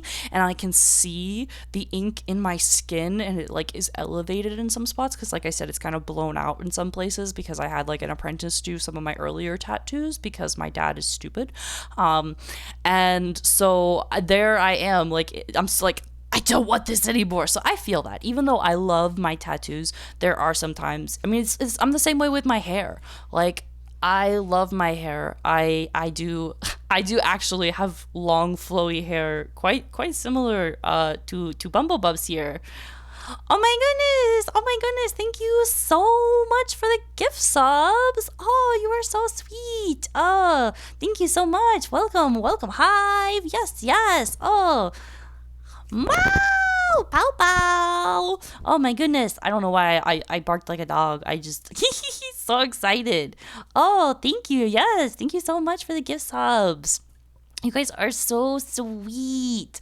This is such a fun stream. You all are making it so fun. We are just buzzing to be here on this sleepy Tuesday. I felt bad, yeah, that I missed our magic stream yesterday, and so I just...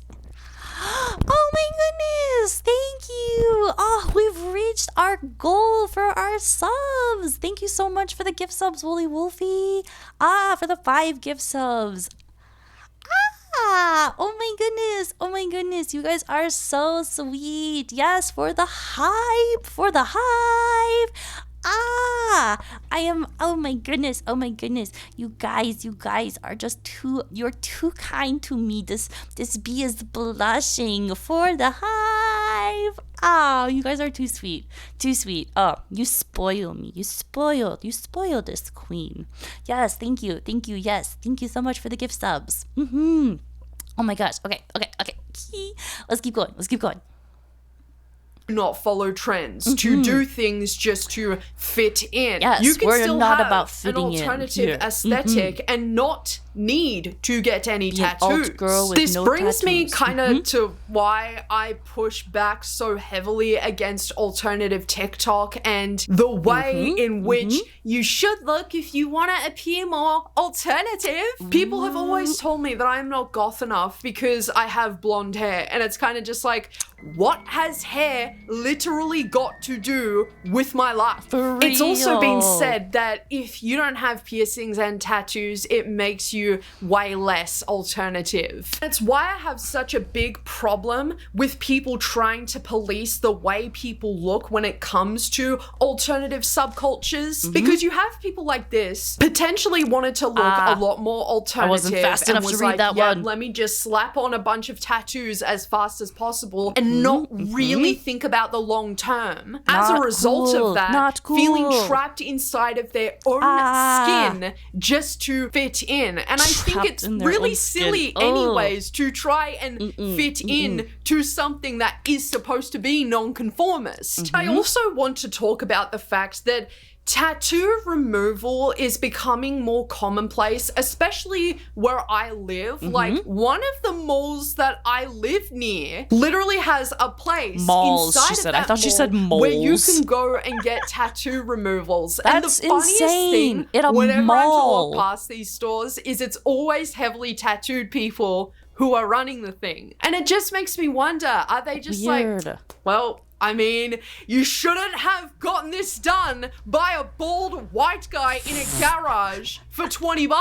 For Chances real. are you're not gonna regret a tattoo if it's fucking incredibly done. That's just the reality of it. That being said, Preach. the tattoo removal market in Australia has almost tripled in recent years.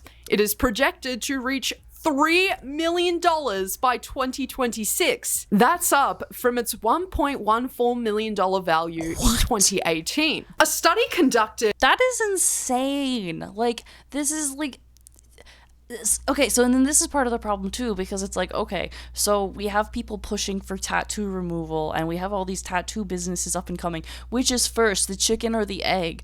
Who is creating the demand for this? Is it that this is a booming industry, so then the TikTok people are like getting a pay cut and so they're sending more people to the tattoo removals? So like I or maybe I'm just like buzzed and I'm too paranoid and I'm seeing trends that aren't there, but I'm like, okay, so we have more influencers than ever preaching for you to go out and get your tattoos removed. Oh, and this is a growing industry where we're making more and more money, so like we'll just keep feeding more money into the influencers, telling them to keep getting people to tattoo removed, and we just go around and around and around, and Jesus, it's just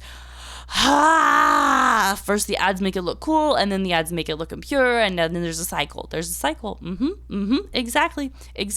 We got all these people tatted up, and now we're like, oh, actually you don't want tattoos. We pushed you into getting tattoos, and now we're pushing you away from them because now we need to make money, because nobody wants to get tattoos anymore because tattoos aren't cool anymore. So now everybody needs to get their tattoos removed. It's all consumer capitalist bullshit. I hate it. I just want to live in my little hive in a box in the garage. We'll just keep it nice and airtight and temperature controlled, and it'll be warm and sticky and full of honey, and we'll be fine.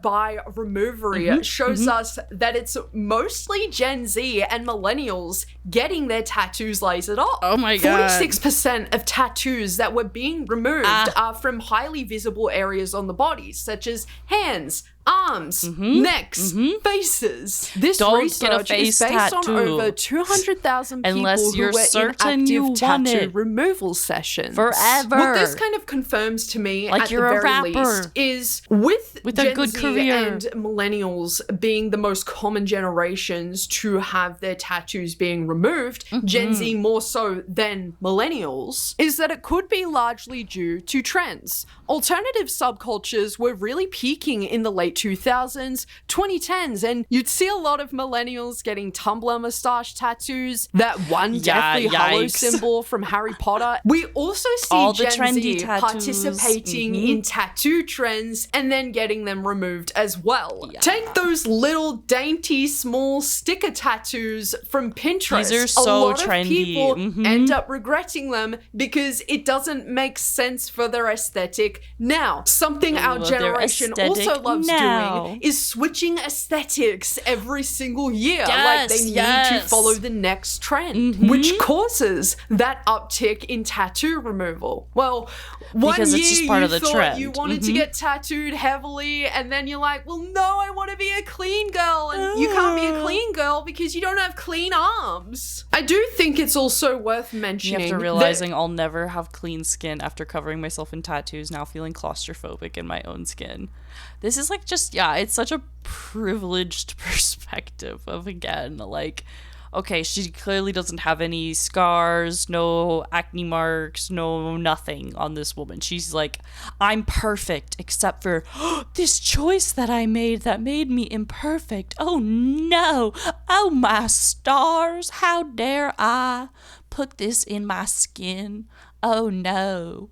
People who have OCD and anxiety tend to feel claustrophobic in their own skin. Yeah, especially when it feels cluttered by so many different little doodles. Though I think liking comments saying I wouldn't consider a table surface that someone wrote on clean either because it's not in its natural state. Funny that. Last time I checked, I definitely am not a table. If the table is wiped clean, the little doodles drawn on the table have absolutely nothing to do with its cleanliness. Agreed. It's the way you personally perceive cleanliness, and that is clean and clear skin, which is very...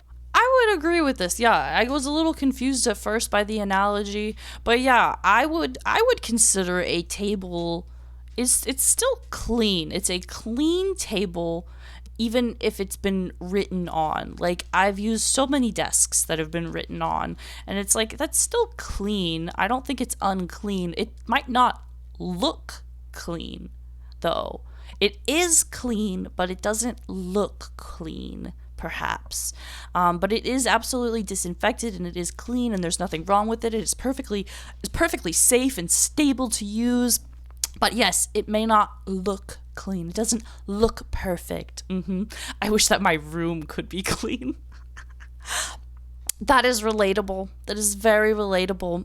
My recommendation is, I just try to pick up things immediately after I set them down, and that is my OCD of if there's never a mess, then you never have to clean anything up. But then it makes it really hard to like do things like cook because I have to stop and clean everything up all the time. So, everybody's got to find what works for them.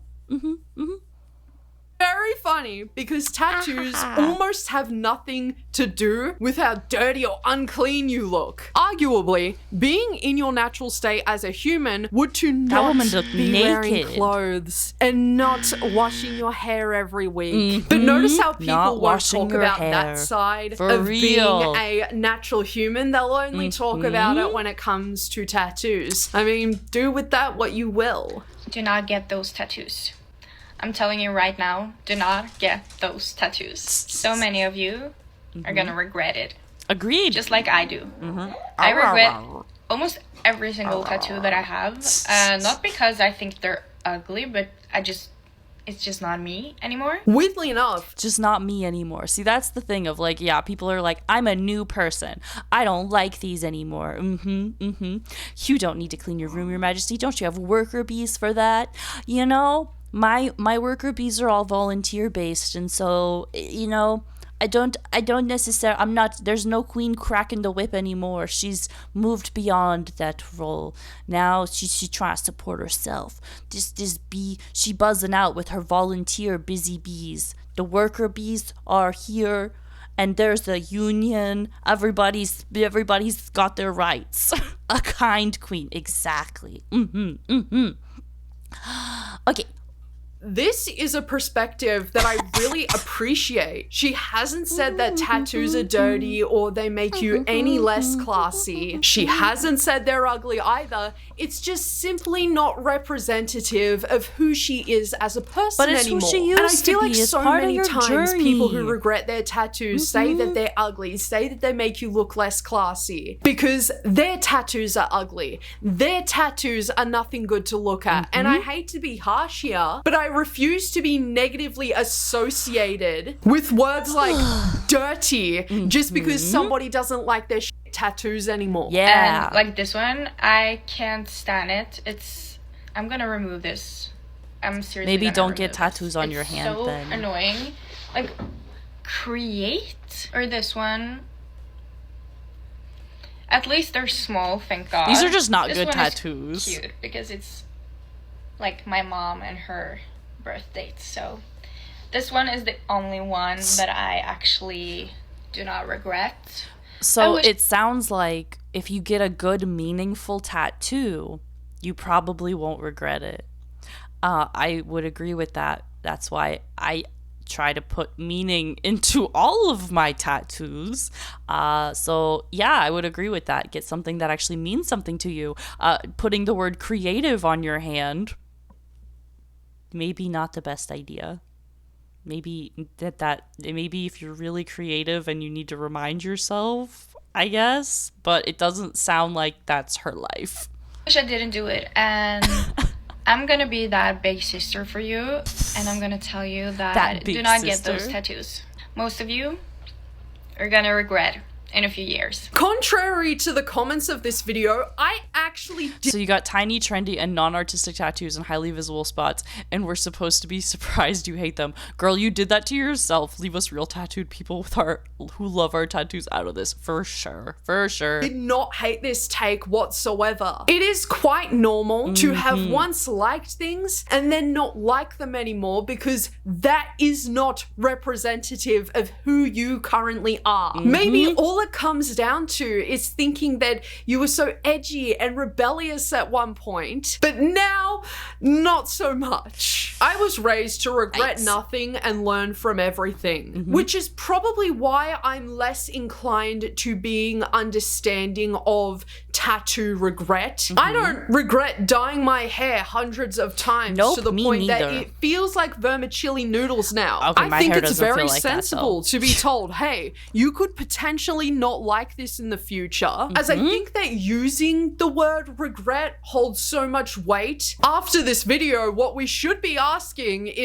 I like that. I like that point that she just made of like regret versus not liking, because regret is like, oh, I wouldn't have done this. I don't want this. I hate it. Like versus, yeah, like you cannot like something. There are things I don't like about some of my tattoos, but I don't regret getting any of them. They all are representative of different phases of my life and where I was and things that I loved, and I love them all. Do you think you'll look good in a wedding dress with all those tattoos? I don't want to scare people out of getting tattoos with this video. That was not the point of this video whatsoever. But it's very frowned upon to ask people to question themselves before making a more permanent decision. So with all of that being said, everybody, do you have any tattoos you regret? Are they because of a wedding dress? Let me know down in the comment section below, or alternatively, email me at dramaqueensubmissions@gmail.com if you don't really want your story all that public. Thank you for your stay at Yappersville today, everybody. Take care of yourselves, and most of all, love your fucking selves. Stay true to yourselves, and don't do anything to try to fit in. Yeah. Don't try to fit in. Break the mold. Keep buzzing, Hive. All right. Oh, doing a stretch. Okay. I always forget when I go to watch my tubes. Not how long, because I'm like 20 minutes is really not that long. But in the grand scheme of like internet time, wow, it feels like forever. I'm like, wow, we've been sitting here for so long. What's next? My boys. I've been trying to rotate it a little, you know. So here we are. Our next vid, we have, and he still cheated, from ABBA and Preach. So yes, kind of keeping it, keeping it not quite on theme. I wouldn't say women is a theme, but this is just my recent flicks, my recent news. Yeah. So yeah, we're gonna watch a little ABBA and Preach here. This is the video they just came out with. It says the 26th. This was like maybe 22 hours ago when I pulled it up. So I guess I waited a little bit. But anyways, yeah, they're talking about relationships again. This is actually in response to, the video that they did, where they were talking about a girl with her cut list, which was a super silly video. So we'll see. I don't know if I'm actually fully invested in the 20 minutes. We'll see.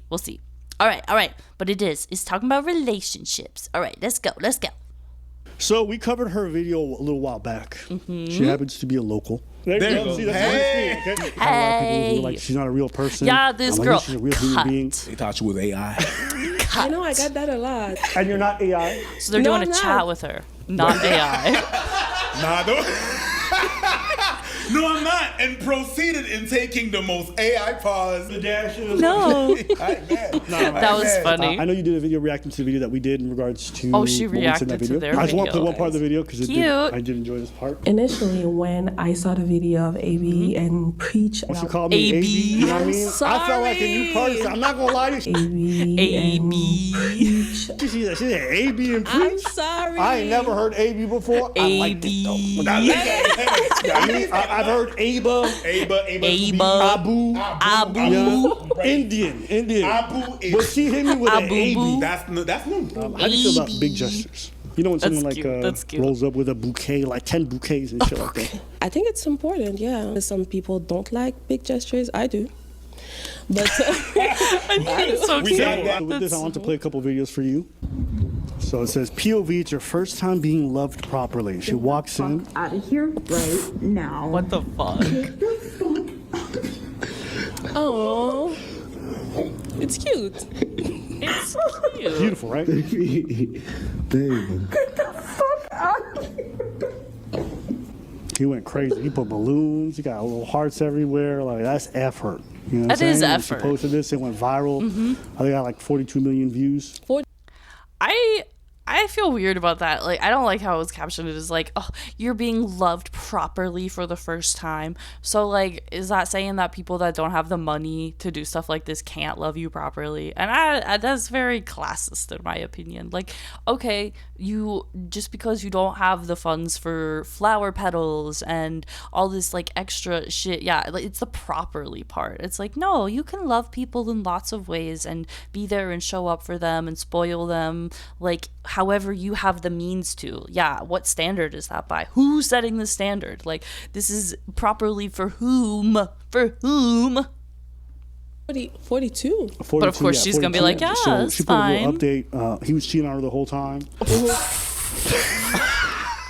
And then she of course said, I try to be transparent with my life. So she posted an update and she's like, he was cheating on me the whole time. Okay, he's not gonna read this word for word. Okay, so first time I was treated this well, and also the first time I was lied to on this level, and honestly, I'm grateful for both. I keep asking myself, why did I need to go through this, and why now, especially after everything I have already survived, but I think I needed to experience whatever. That doesn't mean that love isn't real, all these things, but, I want to be real with y'all. I still have so much love for whatever.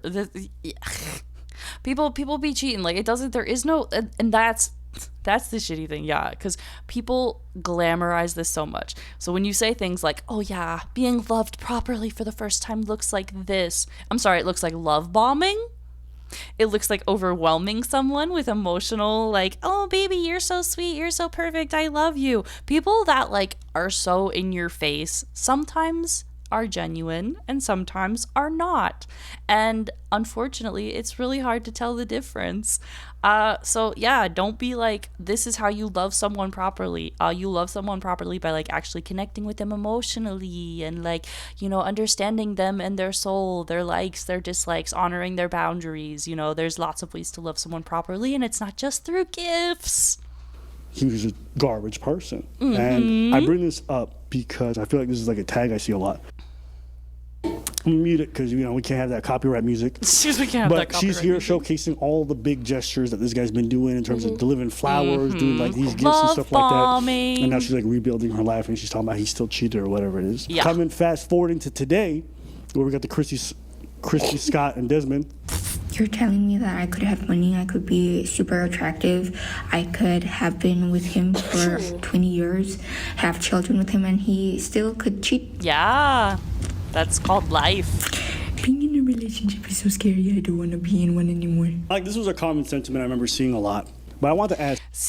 Okay, so if people are genuinely watching this and being like, what? What? Like, for real, this is just life, y'all. That is literally how it be. If you,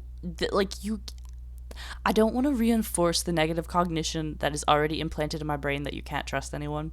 But at the same time, it's like, you can't really. It's so selective with, like, anyone can do these things at any point in time. There is never any guarantees. You are always taking that risk when you engage in any type of relationship with anyone, because you are not them. You cannot read their mind. You are not in their body. You have no idea what's going on. We rely so much on communication between people, and it's just crazy. Like, yes, you are always at risk of being hurt. You are always at risk of being cheated on, but that's why most people try to find someone who they don't think is going to cheat on them. And if after 20 years you think your partner might be cheating on you, I'm sorry. Yeah, that sucks. That really sucks, because I got no words of you should have done that, because no, sometimes you don't know and you don't see it, and there's not even signs because the person changes. 20 years changes a lot. Like, I'm the same person that I was 20 years ago, but I've also grown a lot. We adapt. We don't just like, I didn't like shed my skin and I'm a new snake now or something. Like, that's not how it works. He's not even a new snake. He just got a new skin on.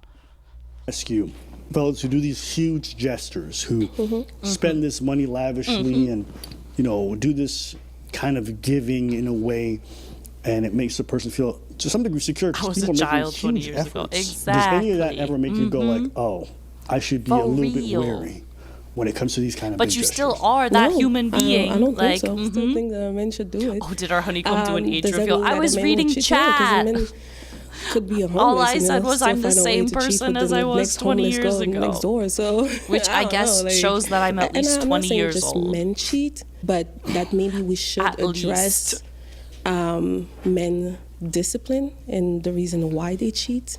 So I'll tell you from my perspective. The reason why they cheat? Why I think, not This necessarily is justified, because obviously people like hurling a lot of hate at you. There's so many reasons why people cheat. But I think I see a lot of content nowadays, which is like revolving around the idea of like ladies posting on TikTok or different social media platforms about men sending them material things as a show of investment, as a show of care, as a show of like this person's really in it. A lot of these repeated stories of men doing these kinds of things where they're offering this kind of security and safety and this providedness, and then going on to either neglecting. I'm sorry, I just noticed Preacher's shirt which says Jesus loves hookers. Oh yes, they're like being so serious right now, and I don't know what happened to Abba and Preach. Like, I feel like a couple months ago I was watching their videos and laughing all the time, and now they're moving into like way more serious commentary, and yeah, we'll see. Them or cheating on them or different things like that.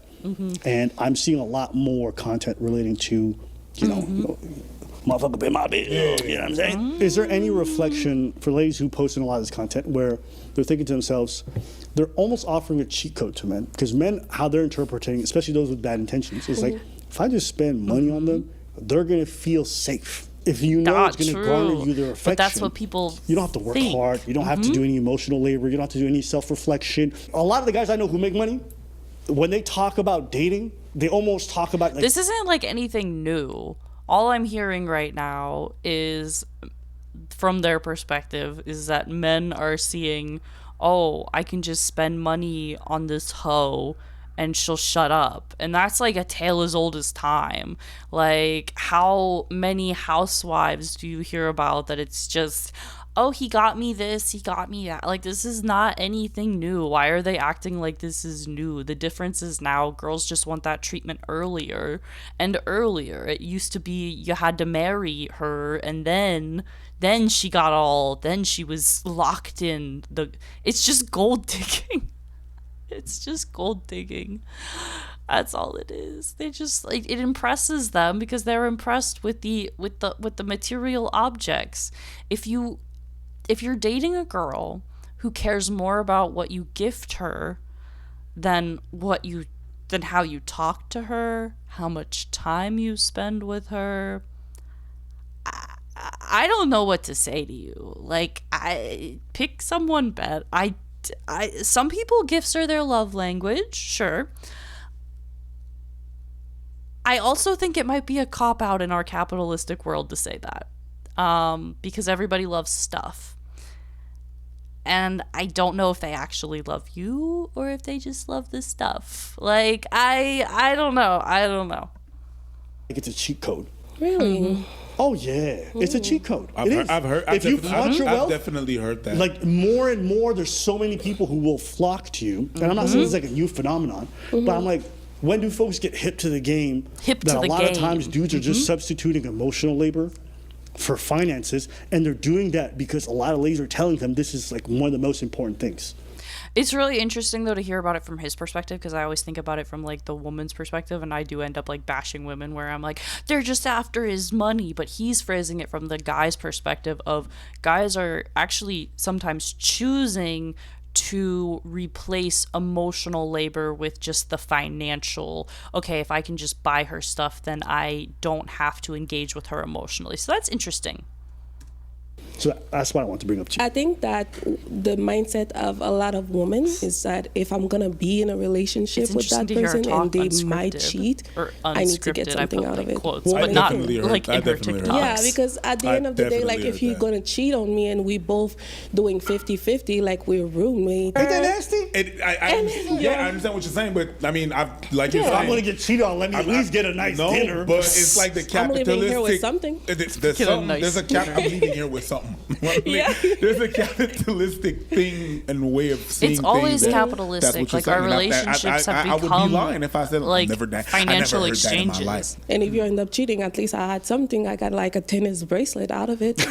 I got like a tennis bracelet out of it, at least if you're cheating. Like, this is like so icky to me. That's like something that, like, yeah, even in like one of my last relationships, like a previous relationship that I had, like, it was like, weirdly, like, okay, so like, yeah, bills were split or whatever, but there was very much like an kind of like an implication of like, oh, you know, if we split up or whatever, I don't want to have invested too much financially into this together. And it's like, we're just like trying to be people. I don't quite understand why it's also financially and I'm not saying that as like I was trying to like out to get this money. It's more just like, oh yeah, you know, like, here I am, here you are, we're trying to contribute to this household together financially, but you're also trying to make sure that, like, if we break up, you don't get fucked financially. And it's kind of like, I'm a very pessimistic person. I'm trying to cover my own ass, but at the same time, it's like, are we not trying to build something together here? Why are you like planning for this eventuality of us leaving? Like, yeah, what if she cheats? What does he get out of it? Where's his tennis bracelet? Exactly. Like, where's his tennis bracelet? No. You got the honor of spending time with her. Yeah, wear it like a badge. Not all everyone can do it. It's a diamond bracelet, and I think it... that's how you know I don't spend money. They don't know what a tennis bracelet is. That's funny. Cars, I don't know nothing. So wait, it's like Gucci for bracelets? It's like Gucci? Gucci, wow. No, a tennis bracelet is a bracelet. It's what... It's those. How much are these? Abba's single. 17,000. Or he's been. What fresh bought is girl. What's fresh bought is girl. Was a tennis bracelet. A tennis bracelet. But at least she can resell it. Like, yeah, you might get this bracelet. So she can resell it. She wants financial compensation for being cheated on. Where you're like giving people a lot of the codes to bypass any effort. It's so different for somebody to like grow a garden, make roses themselves, pick it, and then give it to you, than to buy it and buy like a whole fucking house full. Like, and people will look at the guy who bought all those roses and be like, that's just as close. And like, it's not even remotely the same thing. But it also makes a lot of dudes who are just watching like, I need to get rich. Because what I'm seeing is I will have access to these women who I think are attractive if I just make money. When we walk online, it's like, I think it's weird. It's weird. It's like the financial compensation, especially like I think it comes down to like people are like conflating relationships with like marriage, and I think that's why a lot of people are like choosing not to get married, because it's like when you get married, if you end that relationship, women do feel entitled to like there's like alimony, and you know, like they feel entitled to your money even when you leave, and so it's like they're kind of trying to still do that even without the marriage step. Like, it's like, okay, we broke up and now you should financially compensate me because you hurt me, and it's like, that's not how this works. We're dating and I don't owe you financially because I'm an asshole. Not me, I did not do nothing, but like, you know what I'm saying? It's super weird to me. I cannot imagine being in that situation where someone's like, okay, oh honey, I broke your trust, oh I'm so sorry, and I'm just like, money please.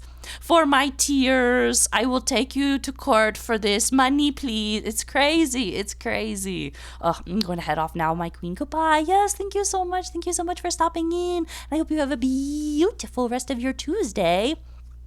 Have you heard of the courted dating app? I have not. Yeah, tell me about it. The courted. It sounds like is it like an arranged marriage type of dating situation. That's where my bee brain goes with that. How modern Western society dating works. Women give sex, men give materialism. Unfortunately, that does seem to be how it works.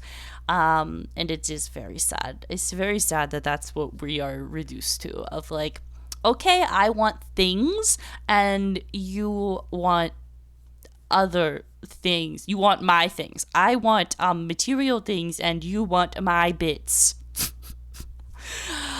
Whatever. This is the way of the world. This cuts to the core pretty cleanly. Yeah. A very weird exchange. Pay for my tears, you filthy man. Oh my goodness. Okay. All right. Not the bits. The bits. Steven's out for the bits, just like me. The bits that I'm looking for, I won't lie, I've been like down bad for this freaking moon goddess in Hades. I was thinking about her again today. I was like sitting there listening to Talking to the Moon, and I'm thinking about my little moon goddess. I'm like, she's perfect. Oh, here's the info. Courted is a dating app conceptualized by TikTok influencer Amanda Michelle, also known as Mandy, who describes herself as a single mother. The app, currently in development, proposes a unique model where men must pay a date preparation deposit set by the women before a first date. This deposit is intended to cover costs like hair, nails, or outfits, aiming to signal commitment, reducing flaking, and enhance women's safety. I think I did hear of this. Yeah, they're like paying a deposit essentially for these dates so they can pay, like, get ready or whatever. That's stupid to me. Yeah, that's stupid. That is just straight up stupid. Just bring back prostitution already. Like, that's crazy. I can't imagine not having met someone but expecting for them to like pay for my makeup or my outfit to like go out. That's just wild. That's freaking wild. People are so entitled. Like, you are not entitled to this man's money just because y'all want to meet and he thinks you're pretty. Like, I don't know. That's icky. That gives me the ick. No thank you. Buzz off with that bullshit. Nah. You don't make this amount of money, cut. And it's just like, when you send this message out constantly, I feel like all you're doing is inviting. You'll get your tennis bracelet, but you're going to guarantee that none of these folks are going to come in with good intentions. You're going to get your tennis bracelet on your wrist and a tennis racket to the back of your head. Like, this man about to be beating you shortly afterwards. Or he's going to be banging your friends. Or good attitudes, because you've told them constantly that this is the most important thing. We tell the man that you need to be more at home, you need to be taking care of your kids, you need to be more present. But I got all this money that I gotta go bag in order to keep and maintain all the things that I gotta maintain. So I'm like, which is it? It's rare are the people that can do both, or that can get a whole lot of money without working a whole lot. Absolutely, but you have to decide what sacrifice you want to do for your family. At the end of the day, like if we're talking about marriage or girlfriend, I guess that's two different things. And when it comes to marriage, I would rather sacrifice the first few years of our marriage of you not being there and us being busy, so we can have a certain freedom at the end of that, right? We get to a point at our 60s that's when we have the freedom, but we have the freedom after 5 p.m. That's okay too. Like, that's a decision for someone else to make. But for me, I think that the sacrifice of us building something and eventually, we work towards freedom, I think that's okay.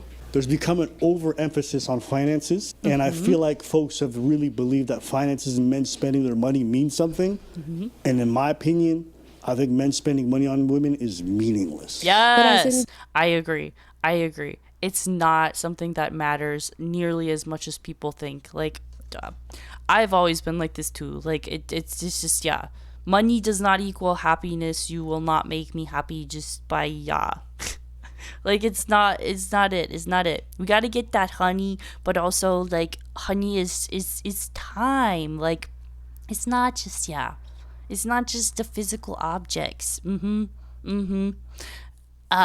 So yeah, I like that. I like that coming from ABBA.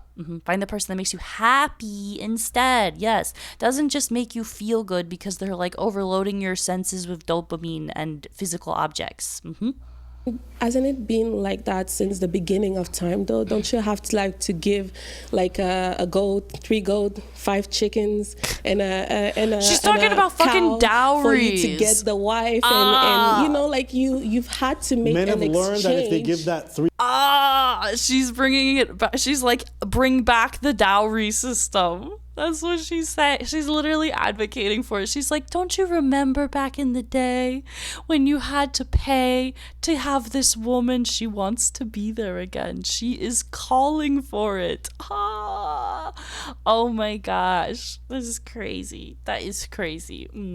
I'm happy to spend my money on my honeycomb. That is very sweet of you.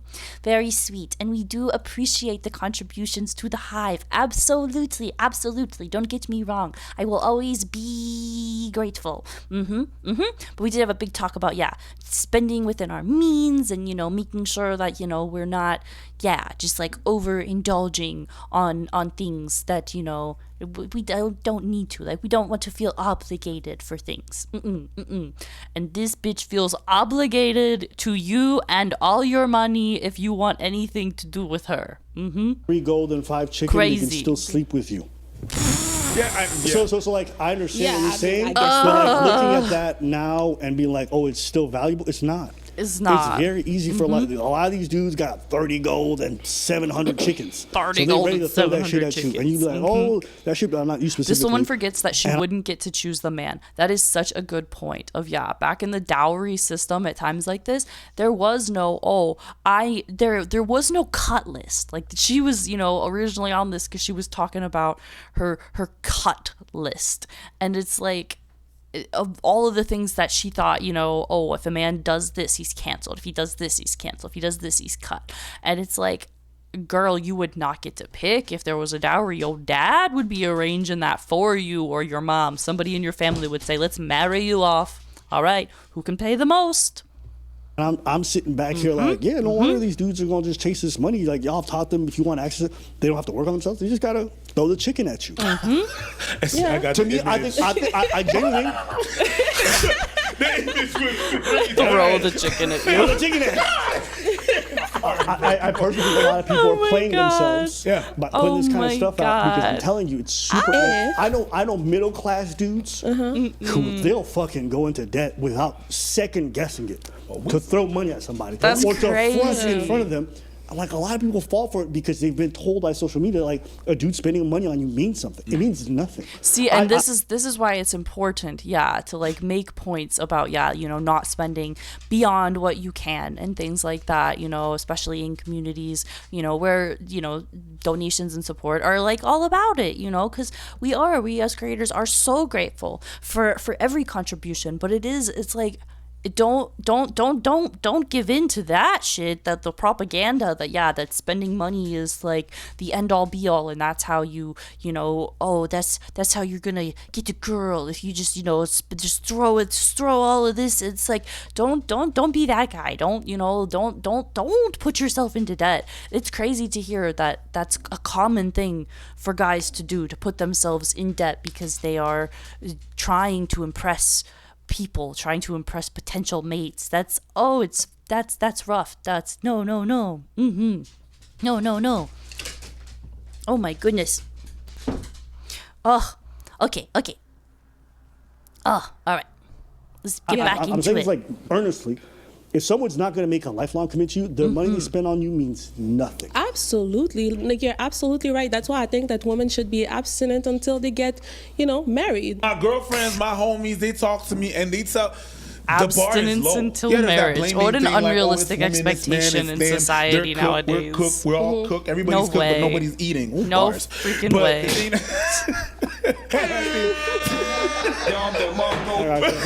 We are all cooked. I hate that you said it yourself, but it's nice. This hookup culture thing is like disgusting. It's the fact, again, that you said that the bar is in hell, and also it is. I mean, you had to do way more before to get with a woman, to sleep with a woman, to have access to her body. Wait, he's old enough to know. Is that the truth? I didn't like the way she phrased that. To have access to her body, like. I'm sorry. I didn't, the way she's like commodifying herself in this like stance. It's not, back in the, like, I feel like I understand what she's saying. She's like, okay, back in the day, you had to do more in order to have sex with, men had to do more in order to have sex with a woman. And I don't like even how she's talking there, because it's like, okay, so you are a woman and you're not like advocating for like, all right, I want to feel more valued. You're like, I get that's what she's like kind of wanting. She's like, I want to feel valuable, so I want them to have to do more work. However, the way she's saying it, it very much makes it sound like she's just like, it's just about the spending. It's just about, it gives me such, it just gives me such bad vibes, because it is not about the quality of the people that she's interacting with. It's all about the stuff. She wants your stuff. She wants you to spend money on her to make her feel good. That's what makes her feel good. And there's nothing else that will make her feel good besides your money. And it's just so icky. Oh my gosh. No, thank you. She equates a woman's value to her body and sex. Exactly. She's like, she's already making the assumption that that's the only thing that like a man wants from her. That's like the man's end all be all, is like he wants to have sex. It's not that he wants to build a relationship with her. It's not that he, values her for her mind or her intellect or anything like that. In her mind, she's just like, okay, hold on. In her mind, she's just like, this is it. All I can give this man is sex. And so how do I hold out for as long as I can? All right, hold on. Give me 1 second. My pet's here. Hold on. I'm going to step away for like 1 second.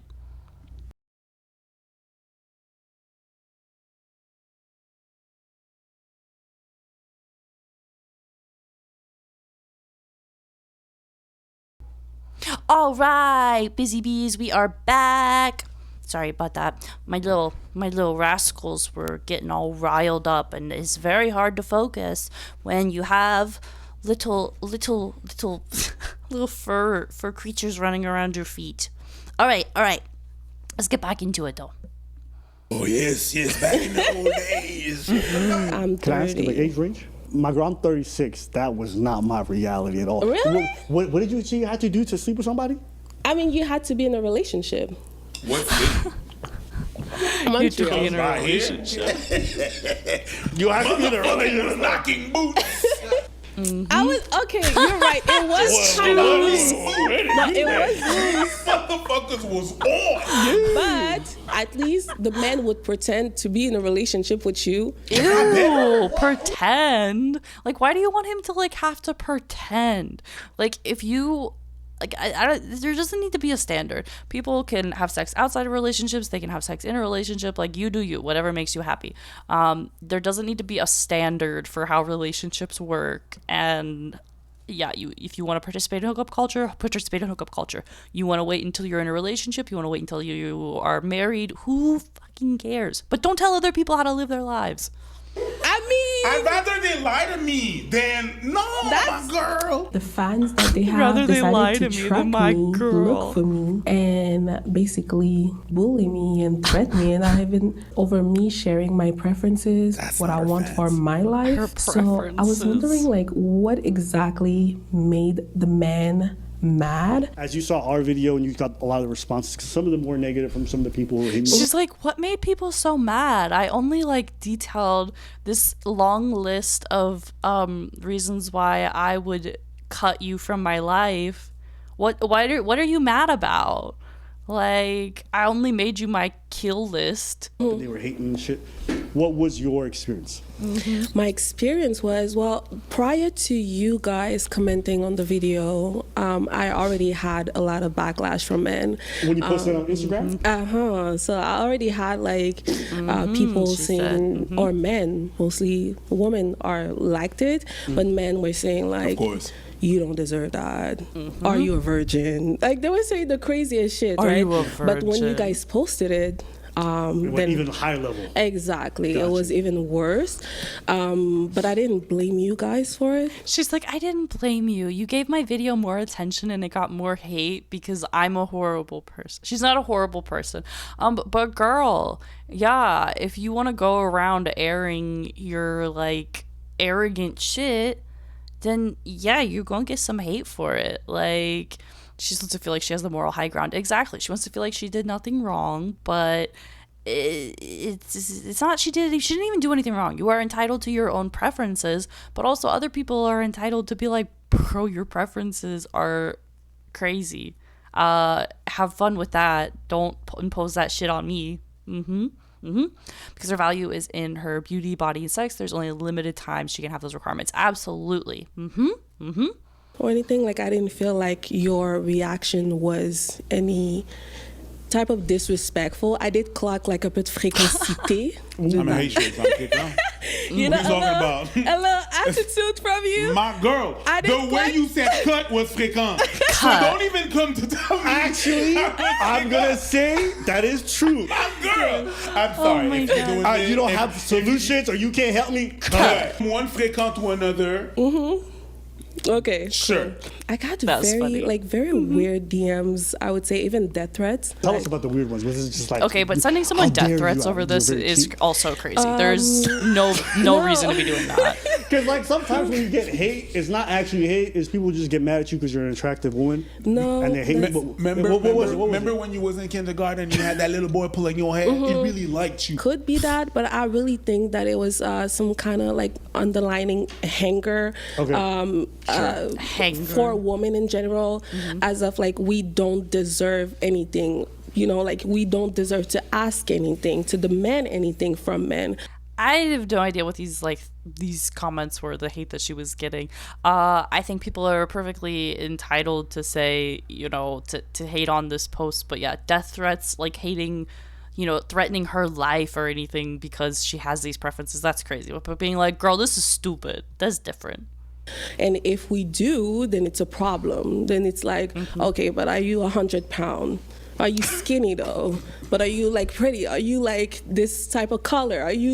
So that's your what's real pretty. hair? Like questions, Being stupid questions like that, you know? No, but the reason, you know what it stems from. You know, you understand why it is. Color, she says. When we came to that point, like as a society where people are going to be like, well, you can't ask for that because, you know, there's been some demands that's been kind of you can ask for whatever you want. It's like that saying that was, or that meme that was. You can ask for whatever you want. I stand by this. You can ask whatever you want, but you are not entitled to receiving what you ask for, if that makes sense. Like, she is perfectly entitled to having these preferences and these beliefs, but she should not expect that she's gonna get what she wants, because her preferences are like a spoiled princess who's never been told no, and so she's may not get what she's asking for.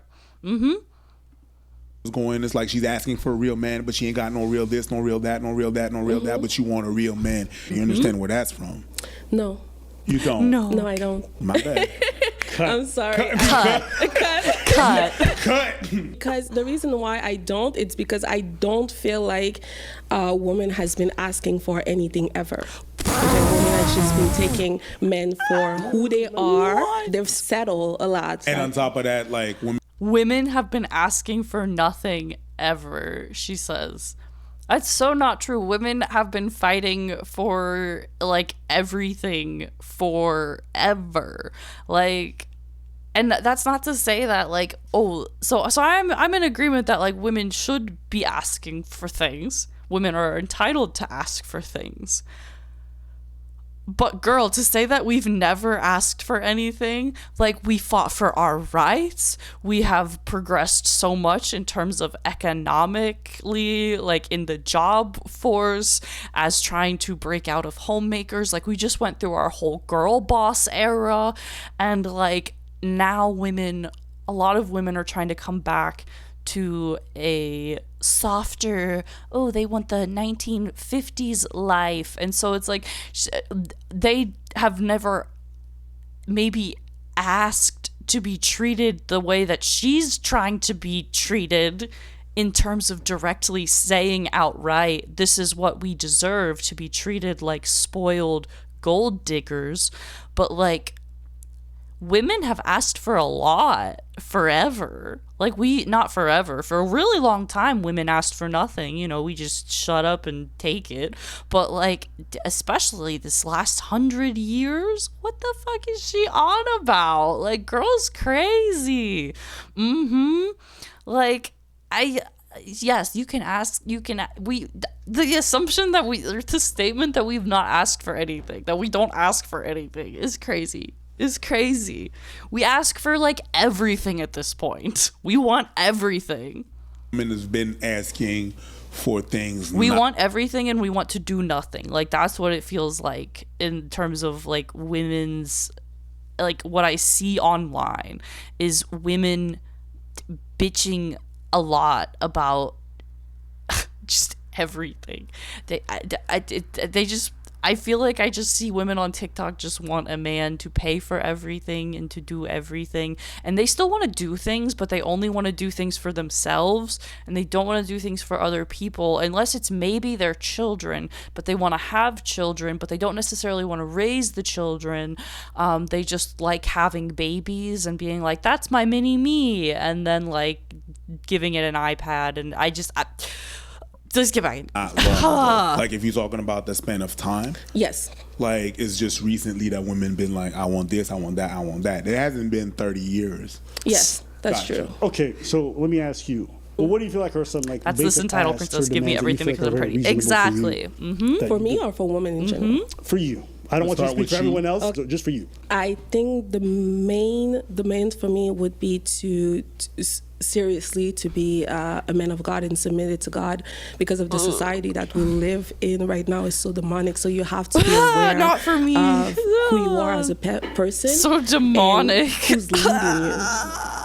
Oh, okay. So doesn't hide your face. And after that, I mean, that was so uncomfortable. I have others. I'm so glad that he like interrupted her during that. That was so uncomfortable. I think it's very reasonable, so keep going. I do believe that it's important for a man to provide for his family, to provide for his wife, and I understand a lot of men came Christian values. I see. In the society that we're in right now, it's not possible Demons. to do that. It's a demonic for a lot of world we live in. They put us in a situation where we have to work a certain job, like we have to have 2 incomes for to survive, basically. Demonic. And I understand that, but that's not who I'm speaking to. So, like, I mean, that's just what I'm saying. You know?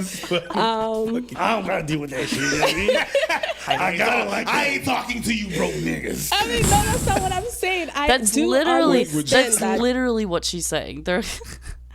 Abba said, I ain't talking to, not Abba, Preach said, I ain't talking to no broke. And that is 100% what she's saying. She will not talk to you if you're poor. She wants to be spoiled. She wants you to provide for her. She wants you to take care of her life. She doesn't want to have to do anything. She just wants to be the whole, I guess it's not she doesn't want to do anything. I think in her Christian, like, thing, she's... I don't know. She's imagining this life being a little wifey at home, I guess, taking care of the kids, and that's okay. That's fine. But yeah, it's okay to be Christian, but calling people demons is weird. It is. It is okay to be Christian. I have nothing against being a Christian. But yes, saying that there's a lot of demonic things going on, and so that's your number one priority in a partner. I can't relate. But she won't do the chores and wants a nanny. Yes, you're probably right. So yeah, she wants to probably have children, but doesn't want to care for the children. She does want a nanny. She probably does want a maid to do the chores, and because she can't break a nail. God. But that's not the life that I plan for myself. I think I got what 2 there. Is the life she I'm gonna ask for for 3 herself? more, just so I can give you a chance to get it all out, and then we'll stop at 5. Looks like he's having some drinks. I don't know if I have 3 more because the that other list was long, girl. That cut list was crazy. If you don't work out, cut. If you smoke, cut. If you talk a lot, cut. If you follow too many women, cut. If your best friend is a woman, cut. I mean, I counted cut. So there ain't no way you were. And to be fair, there's a lot. There's still a lot of things that were kind of like. I was looking at you saying like all I those need things an allowance cuts. And too. some of them were like, Yes, I was of course. Yeah, like don't be abusive. She needs yes. Like, all the bills paid for. I'm an abusive man. All the bills paid for, all the chores done, a nanny for the kids, and yes, I need a little spending money. That is 100%. That is yes, the life she envisioned.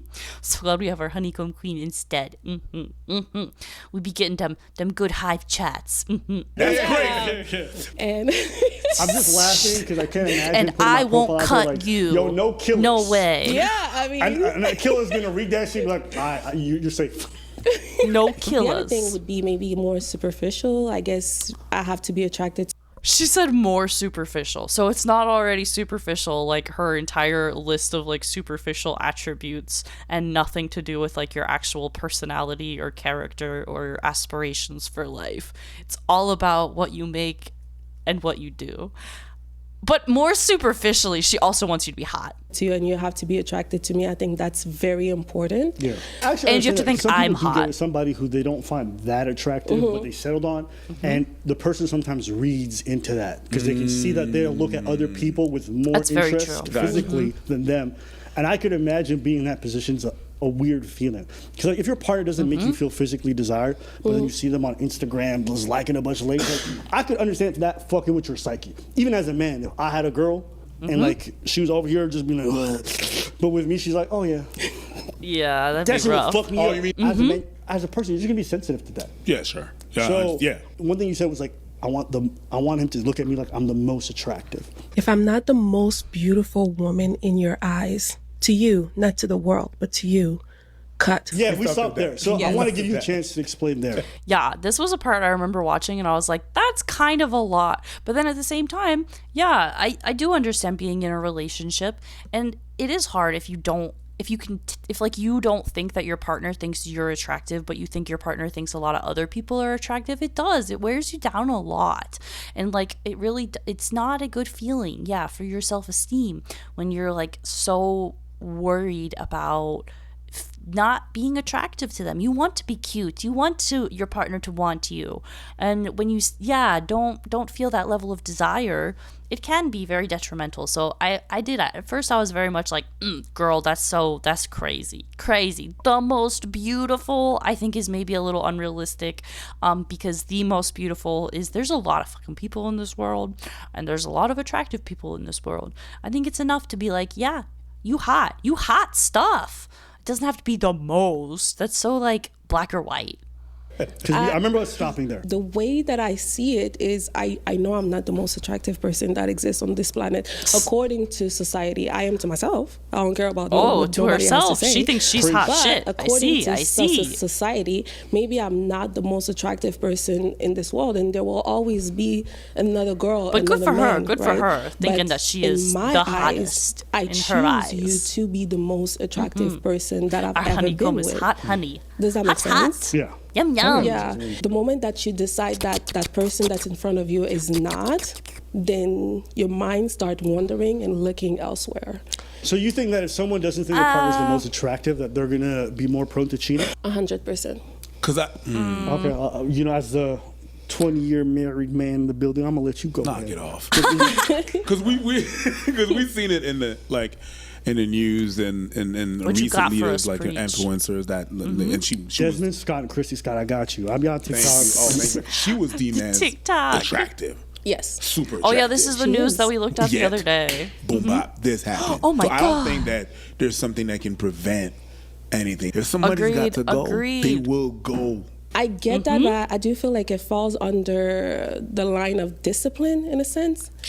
Sure, but that's not you as for the person. It's not you, it's them. You know what I mean? So no, but like that's a choice that. So he's making us like a super good point here. Like she's like, no.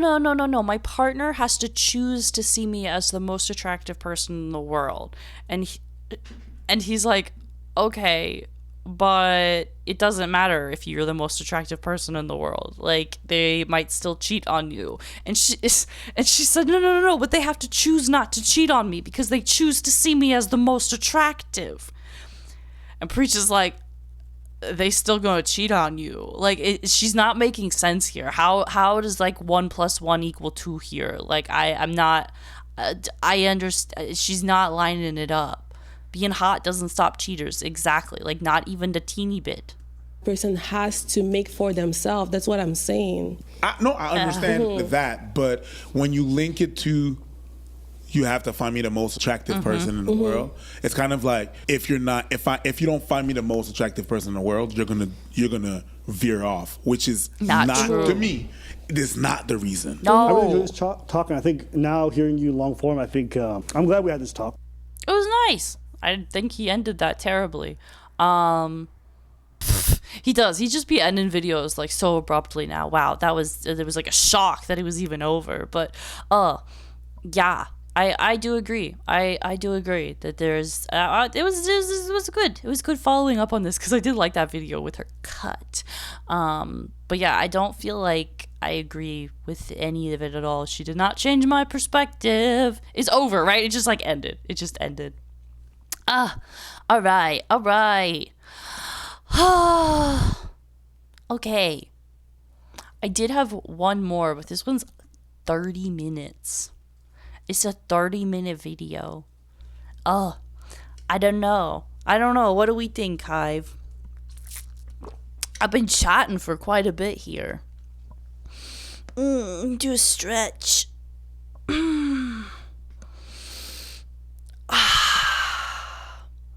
It's a long one, though. We got one more.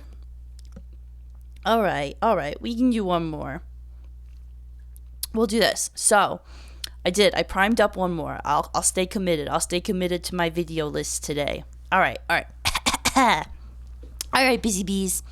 So, our last segment of today for Live with the Hive, we have Beauty Has a New Face and It's Terrifying from my girl Ashley Embers.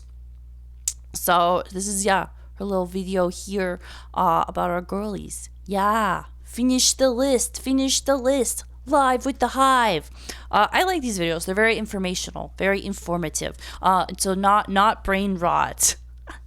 Not brain rot. Ending on an educational note here. She usually gets into it. All right. You look so young. Oh my, your skin looks so young. You are aging so well. What do you mean? Am I old now? 27. I don't know about anyone else, but I'm scared of growing old and getting wrinkles. Already getting some try-ons, and then up top, like, they're already coming in. I just saw a video of a really normal-looking 30-year-old woman. Fuck, what did that say? Comments, is this rage bait? Are you actually 30? Botox, filler, getting work done has literally rotted your brains. What the fuck am I supposed to do? I'm definitely getting a lot of plastic surgery because I get money, I'll be looking with all the filler and the snatching and everybody looks the same. Everybody looks the same. What happens when it becomes commonplace to just perpetually look 35 to 40? Literally forever. Show an emotion, you actually begin to feel the emotion. So people who have Botox their smile wrinkles can't make a true happy face and actually feel less happy.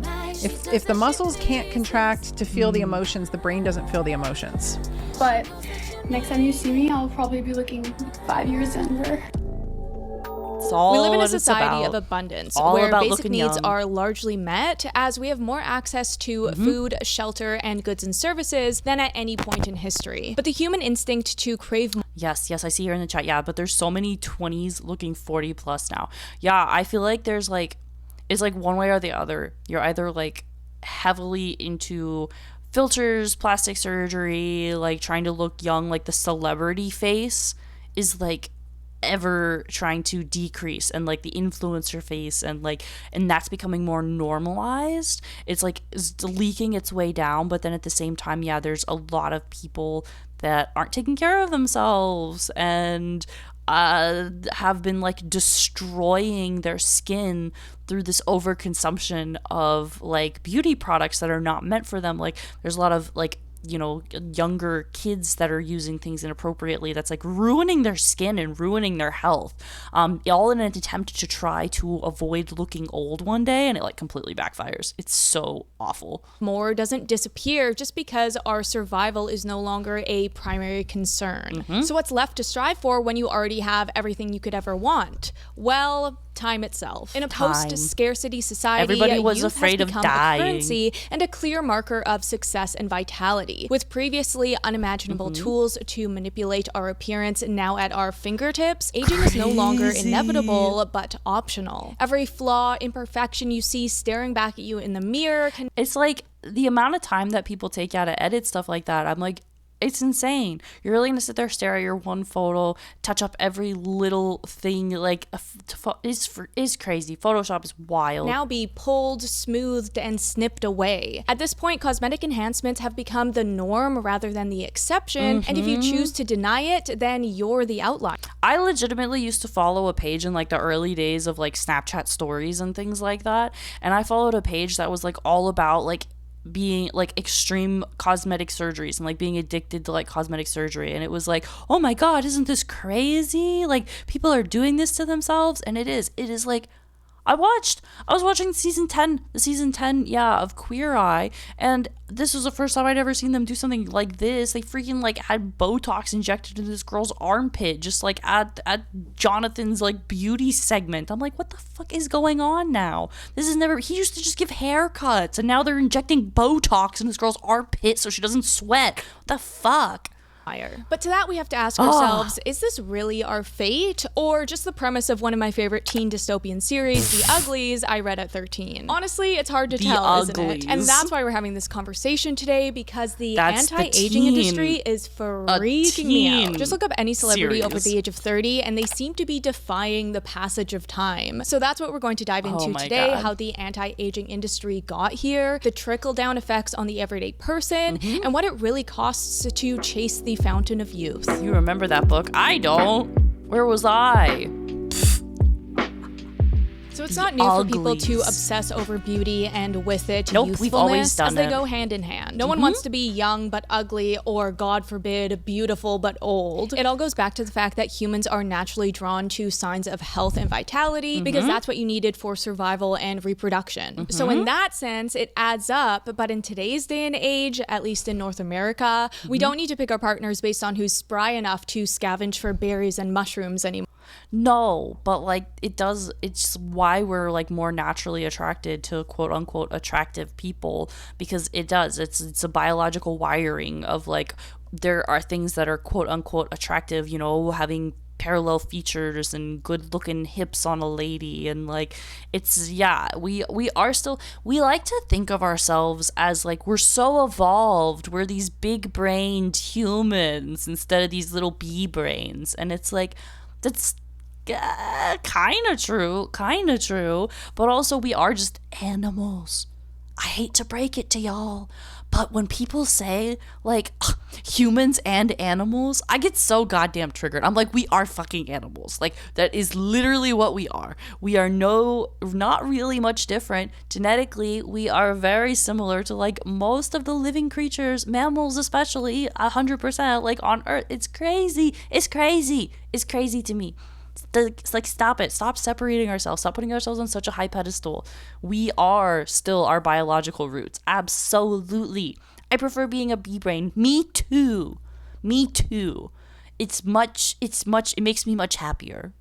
More. Yet we're all still caught in the grip of the anti-aging culture, aren't we? Because whether you want to subscribe to this Botox ideology or not, the unavoidable exposure from media and advertising keeps a message ingrained in us. Come with me to get my elbow pit brightened. Can we normalize short thumbs? My x-rays are so ugly. Let's go get my knuckles shaved down. To the point that I thought that was real for a second. When she legitimately said she was getting her elbow brightened, my jaw dropped because I was shocked. She was making stuff up. That's funny. That's silly.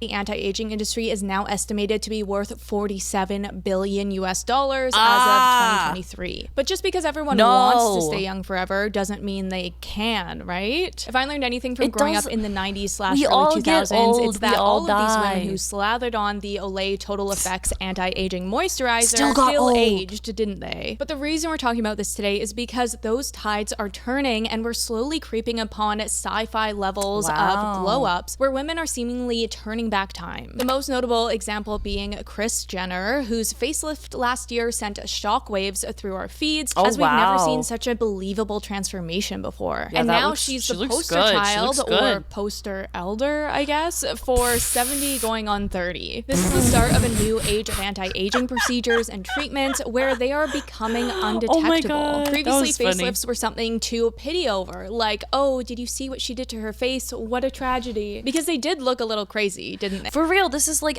not even that long ago, like early 2000s, everybody, like, this is what I was talking about, like everyone was like making fun of like plastic surgeries and like Botox and like things like that, and then now less than 20 years later, we're like, just kidding. When their cheeks were pulled up to their temples and their lips stretched out like the Joker. Yeah. This guy, the human Ken doll. Because now, if you didn't know who Kris was, you probably wouldn't be able to tell that she had a facelift. This phenomenon that bleeds into the anti-aging industry as a whole is Forever 35 face. The facelift is better than ever, and everyone wants one deep inside of the uncanny world of surgical ageless. What the cut has called Forever 35 as we approach the final frontier of reversing age 1 unit of 11's Botox at a time. Between filler, Botox, upper and lower blephs, fox eye lifts, and a myriad of topical treatments. As we've said, aging is becoming something that you can opt out of. This is now you crazy. might be thinking, okay, but this is celebrity culture, which is not very reflective of the everyday person. But it's not actually as disconnected as you would hope. Because as these procedures and products become more normalized and more importantly affordable, the layman gains access as well as social acceptance. Chin talks. As said by Dr. John Diaz, it used to be that not everyone had access to a plastic surgeon. That was reserved within the realm of the elite. Well, now not it's anymore. everyone. I have celebrities, executives, and business owners come in, but also teachers and waiters. There is this democratization of attractiveness. Take Botox, for example. Because the more attractive you are, the more money you make. And so if you can be more attractive, why would you not be more more attractive. It's going to help you in every industry. Like, this is a proven thing. I never heard of it being used much at all 10 years ago. Mind you, I was 20 at the time, so you would hope that I didn't hear about its usage much. But still, the usage has skyrocketed since then, where it's pretty normal for middle-class women to get shot up regularly. According to the American Society of Plastic Surgeons, Botox among 20 to 29-year-olds has jumped 28% since 2010. This newer adoption of Botox as early as 20 even has a cutesy little name, Baby Botox, with the main goal of... That's not cute. Because there's nothing wrong with getting a little baby Botox. Jesus Christ. Yeah, just shoot it up into your face. There's nothing wrong with it. There's nothing wrong with just getting a little baby Botox. How fucking ridiculous. Preventing wrinkles before they start. So let's talk cause of this increased interest in youthfulness before we get into effect. Like we know, people have always tried to appear younger, so the desire isn't new, but the players are. Our main culprit... I would agree with waste of money because... It's like I was watching this video the other day and this girl was legitimately trying to say like in her perfect world she is able to just turn her brain off and just look hot. I actually froze there for a second, my whole brain, because I'm like, that is what a sad life. What a sad life to live. Like, just I can't. Like, if that's all you're worried about for the whole rest of your life is like investing all of your brain cells into how do I look attractive, like that's it. That's all you have to give to this world is a pretty face. I'm sorry. I feel sorry for you if that's your entire aspiration is to just look pretty. Like, yikes. In my opinion, just big yikes. Like, there are much better ways I feel to spend your money and your time. Like, to think you need this shit in your 20s, I'm sorry. Yes, I will have smile lines. I may have frown lines. Again, just like my tattoos, it's a part of my body and a part of my process. My story does not include plastics injected into me for unnecessary reasons. Is of course social media, because we have never before been able to see so many faces in our lives. Even if you live in a city like New York and pass hundreds of people on the street, you're not seeing their faces in 4K resolution under a ring light while they state their exact age for the camera so that strangers can judge their facial maturation for consumption. No, that, my friend, is new. Which is a really interesting fact that we don't think about enough. Like, for millennia, humans only knew the faces of the people in their village, or... This is something that I think about all the time, actually, because I love watching films, but specifically I really like older films, and like by older I mean really it's not just old films, but basically anything from like before 2000, and when things were actually shot on film. And I've noticed this so much because when things are shot on film, I feel like everyone looks prettier, and everyone looks prettier because it's not 4K high resolution. You don't see all those details, so of course everyone looks better because you can't see all their imperfections. Versus now, everyone has to be hot as shit when they're in these 4K resolution movies because you can see every single pore on their face, and it's crazy. Who they were in direct contact with. And now we have access to around 4.6 billion faces on social media, which is half of the global population. Wow. Or at least that's how many users there are. Arguably, the number of faces would be closer to half of that, but still, that's insane. And the effects of this is substantial and takes a huge toll on our self-perception. How okay, so the thing I want to emphasize in this conversation is that caring about your appearance isn't the problem here. Exactly. Because how we present ourselves to the world says a lot about who we are, what our values are, and feeds into our individuality. But when society keeps selling us the idea of anti-aging, it makes life feel like a constant race against time. Yes. And I would much rather focus on things that feel effortless and pressure-free. The key here is to approach our appearance from a place of embracing who we are and finding peace in that. This is something that I've been working on a lot over the past few months, which is to let my style support my identity rather than diminish it. And today's partner, Vivaya, has been my go-to for matching the perfect shoes with my outfits, offering sustainable, stylish, and unbelievably comfortable footwear. Long gone are the days of needing band-aids to wear your loafers. Girl. That was a long ad. Okay, so like I want to 6 primarily minutes. talk about Botox now, because while all these beautifying procedures make impacts on social beauty standards, etc., Botox has a deeper impact on our day-to-day lives. Not a sentence I ever thought I'd say in my life. real? But to unpack this, with the surge of Me with people hopping on the $500. Botox trend, research suggests that it's impacting our relationships. I should also specify, for those who don't know what Botox actually does, it numbs the muscles in the injection site to inhibit No Botox. How Botox affects your facial expressions. movement, therefore preventing wrinkles. Oh, so I saw that little eyebrow wrinkle and she did not have it over here. I see. Yeah, the 4K life is what damages the brain. No one looks perfect. Exactly, because perfect doesn't exist. Because when your skin doesn't crease, then deep-seat wrinkles can't form. But as a byproduct, it's affecting our ability to express I like that. I can't emotions, do this. experience emotions, and effectively communicate with others. Because the human species has evolved to read facial language, to understand expressions that signal our feelings. And when that's blocked, we're no longer able to differentiate between emotions like, say, anger from contempt or happiness from surprise. And yes, this is like so important. And I think that a lot of people don't actually understand this, is that, yeah, most human communication does not occur in our words. Like, yes, spoken word is very important, but like, I want to say it's like less than like 10% of our actual communication comes from the words. The rest is from things like facial expressions, body expressions, tone, not body expressions, like body posture, tone. Like it's so much of what we understand from communicating with other people is nonverbal. Yes, that's the word I was looking for. The nonverbal nuance. Exactly. So it's crazy that people are doing these things that literally, make it just harder for us to communicate and understand each other. The worst case scenarios, these faces are so frozen that it gives uncanny valley, because you have no idea what emotion is being thrown your way. It's the Botox.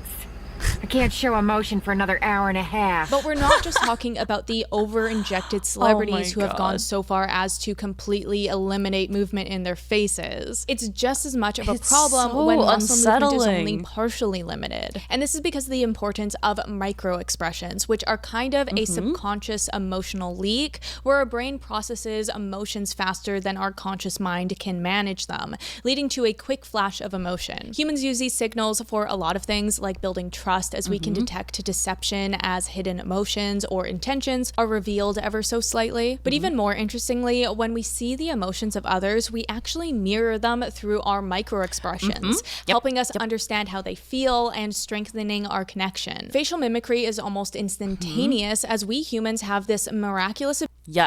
Yes, it is. This is what I'm saying when I say people don't understand it too, is like, maybe they on some level, they're like, yeah, I know that like when I nod, it means something to someone.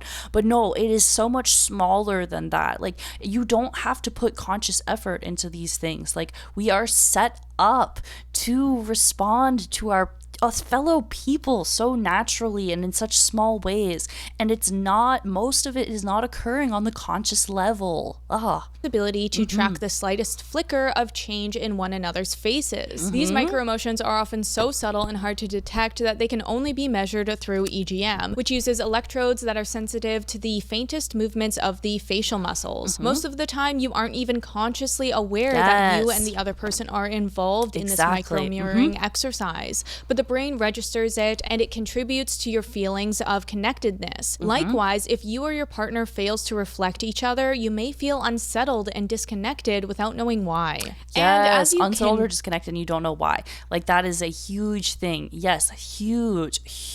I can always tell when my girlfriend is upset, usually before she knows. Exactly, because you can see it. You can see it in these little expressions that people have, and even if like they don't feel it, it's like how your body really does. It responds to things. Like, it gives signals. Like, when you are all scrunched up and your face is all scrunched up and you're angry, or even if you're not angry but you're scrunching your face together, like, your body feels that and it responds in a similar way to like when you are angry. These little expressions are, it's called the biofeedback loop, and our body really does. It takes into account all of these things, and it like it feels things. Emotions are not just brought up because, oh, we had a thought. Like, our emotions and feelings respond to our body sensations too. It's crazy. It's crazy how it's all together. Yeah, imagine proposing to someone and you can't tell if they're happy because they can't move their fucking face. Like, it's insane to see these people. Yeah, and just thinking, and it's all for the sake of not looking old. Like, everybody gets old. Everybody dies. I hate to break it to you. Spoiler alert, guys. You're gonna die. You're gonna die. I'm seeing the future right now. Every single one of you will die. She's threatening us. This streamer is threatening her chat. She's threatening your lives. Who would have thought? Who would have thought? Spoiler alert, you're all going to die.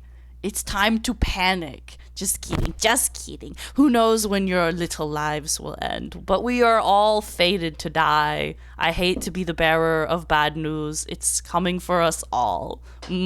Save me, Hive. No one would have thought. No one would have thought. I didn't sign up for this. You know, I didn't ask to be born to be that cliche. All right. Spoiler alert. Okay, let's keep going.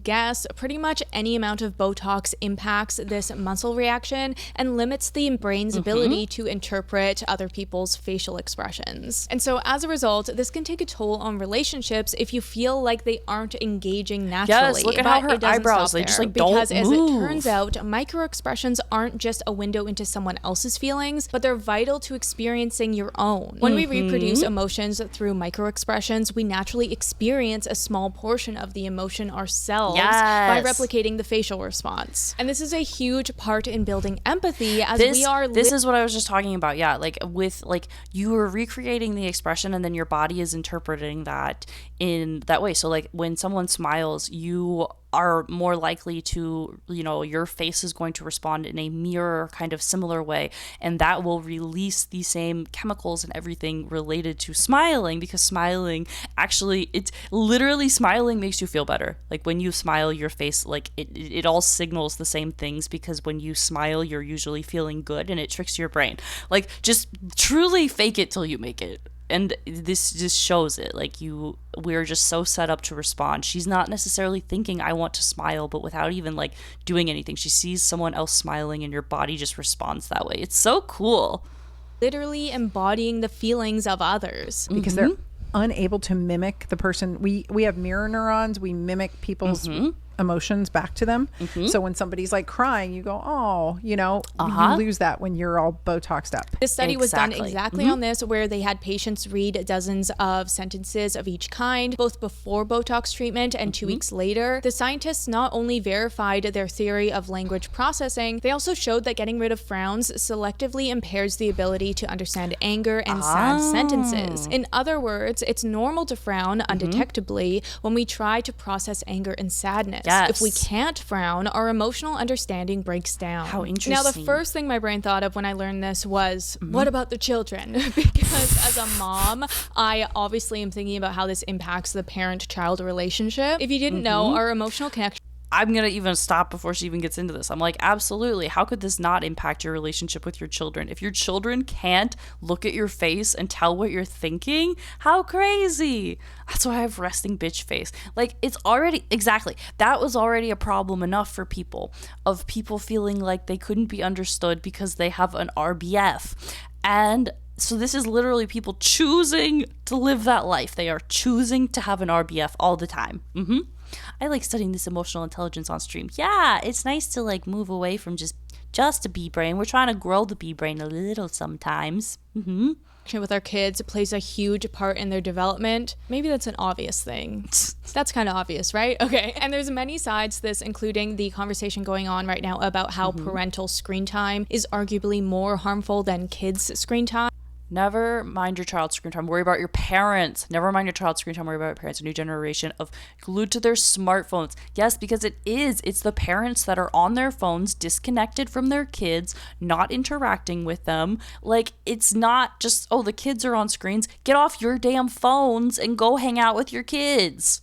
Because for one, don't neglect your kids, but also kids need face-to-face interaction with you to learn from and connect with. This is partially based on a famous study from the so-called blank face experiments. In these experiments, researchers studied infant facial reactions when their mothers faced them and deliberately displayed no facial responses whatsoever. And to no one's surprise, the young children quickly became distressed, confused, and withdrawn. What these studies concluded was that children heavily rely on facial expressions to learn about emotions, social cues, and how to respond appropriately. Well, the same thing is applicable to... So like in these studies, I've learned about these, before, where it's very much like, so if you didn't catch that, so like with these studies, they showed babies, they had babies come in and see their moms, and moms would just like not respond, like at all. They like, actually, I think some of these they actually did, and they did like pre-recordings so that the mom couldn't respond because of those micro expressions. So taking it even a step further, like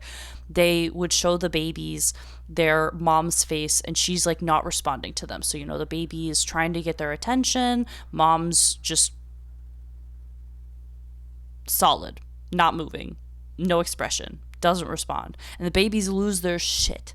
But then of course, you have mom who's there, who's present, engages with baby is happy, baby is having a ball, enjoying life. So it's like, it's very obvious that even from a young age, it's essential part of our communication to be able to look at someone, see them respond to us, and have that kind of back and forth interaction. I've seen that experiment. They hate being ignored. Exactly. It's my mom, not a robot. Exactly. Botox, where if you aren't able to give the appropriate facial response to kids, then that impacts their emotional development. That's what's harmful about it. When I raise my eyebrows because I'm interested in what my children are saying and I have lines in my forehead, it only furthers the expression. Yes. Okay? It's like an exclamation point on my I love expression. that If I could not raise my eyebrows, I couldn't be shocked at the shit my kids are saying.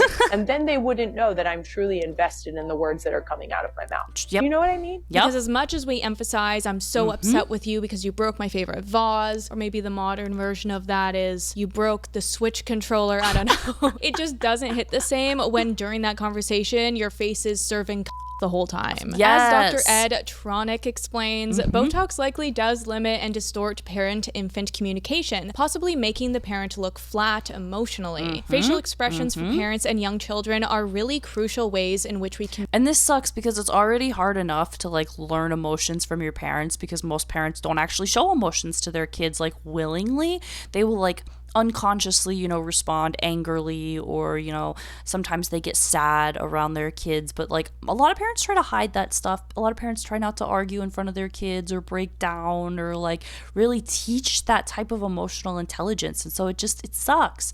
It sucks that we're limiting it even further by actually taking away people's ability to just naturally respond in those like simple, small ways, like just, raising your goddamn eyebrows. Communicate our intentions or whether we're angry or sad, and that involves this very complex array of all the muscles that go into making facial expressions. So if you limit that range of expression, especially with very young children who are really attuned to reading facial expressions, then you limit the amount of information, the amount of emotion that you communicate using a facial expression. But it is important to note that there are no studies done as of yet that directly prove this. It's just an educated conclusion based on what we already know. Augmented reality. All right. So what does all this mean moving forward? Because we're definitely heading in the trajectory of increased normalization of facial alterations. Well, let's look at media and celebrity culture, because again, they are usually the first to try out these new procedures. Yes, as they have the funds to do so, and also down face to the common man. Pressure to do so. I feel like I have to start with Millie Bobby Brown and Stranger Things, because that has been such a hot Millie topic girl lately. hasn't If been you haven't been following the Botox series or the conversation appointments. online, Millie has been getting getting quite a bit of backlash for her inability to emote in the recent season as a result of her Botox and lip filler. And I do want to say that people are being so mean about her appearance, and that's the kind of thing that leads celebrities to doing the anti-aging work in the first place. So we need to check ourselves a little bit. But I do still think a respectful conversation about Botox in movies is warranted. I wonder about in her case too, if it was like she was pressured into doing things like Botox because she's supposed to be playing like a 17-year-old girl and she's like 23 or whatever. So she like needed it, quote unquote. Like, I wonder if there was like pressure for her to get these things so that she could look like a child still. Watched the season and had a very hard time believing a lot of her scenes, and that has nothing to do with her ability to act. As we know from previous seasons, she can really hold her own and draw us into the story, but that just means that it's extra tragic when the skill is hindered by limited facial movements. I was actually super surprised that they let Millie get Botox like this while she was filming Stranger Things. She looks amazing, by the way, but she's not able to make much expression. Like, this was my recording. This is a great example of the differences between these two actors' expressions of their forehead and movement compared to Millie's, and she's crying. And this is just one example of so many in Hollywood right now. These days, it's honestly hard to find a new movie or series without actors whose cosmetic work ends up ruining the story for us. People are out here saying that Claire Danes' face looks like a Snapchat filter. That's how unfamiliar we have become with a normal, real, expressive 46-year-old face. What is the long-term implication of that? Like, if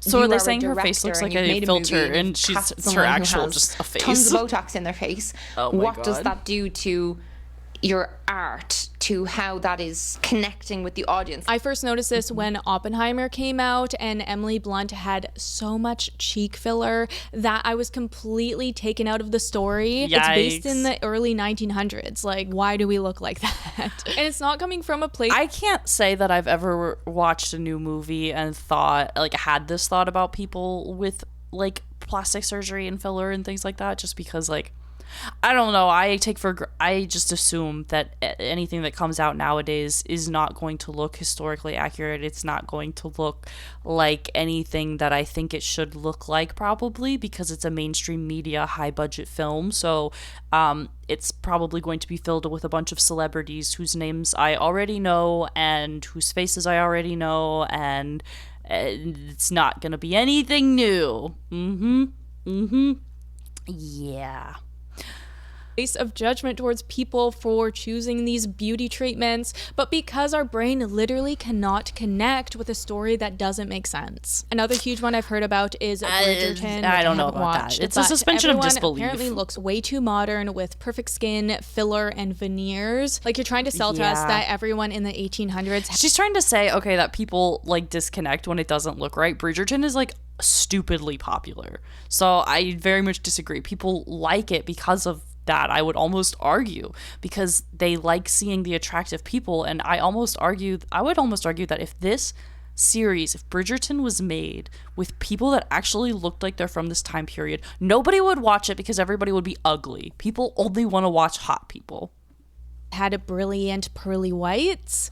I don't think so. But all of this just foreshadows what we'll have to deal with in real life soon enough. A time when you can't believe a story someone's telling you from their direct experience because there's just a blank face behind it. The future looks pretty bleak, at least in my mind, which conjures visions of a Black Mirror-coded future, full of ageless-looking octogenarians interacting with as much warmth as a robot. The other concern that people have brought up is that now that faces are endlessly manipulable, everyone is starting to look the same. Since the same beauty standards apply to everyone, if you have enough money, you can buy beauty just like everyone else. I feel like Instagram face of the 2010s played a major role in this because it was our first glimpse into how homogenous faces could become between filters and Facetune. Everyone had poreless skin and plump high cheekbones, cat-like eyes, and a small button nose. The shift came when people could start bringing these altered photos of themselves into plastic surgeon offices and become real-life versions of their online avatars. This tweet right here, damn bro, you used to look like a Greek god and now you look like you listen to podcasts. And so we're moving toward a culture of sameness where Instagram face has become they're like, an no, offline you got reality worse. and doesn't even feel strange anymore. It's true that there's something destabilizing about being among meticulously altered faces for a sustained period of time. Online like this they appear almost very two-dimensional, detrimental. like you should be looking at them on a screen. The handiwork is so subtle that the more you look, the less you can tell what has been moved,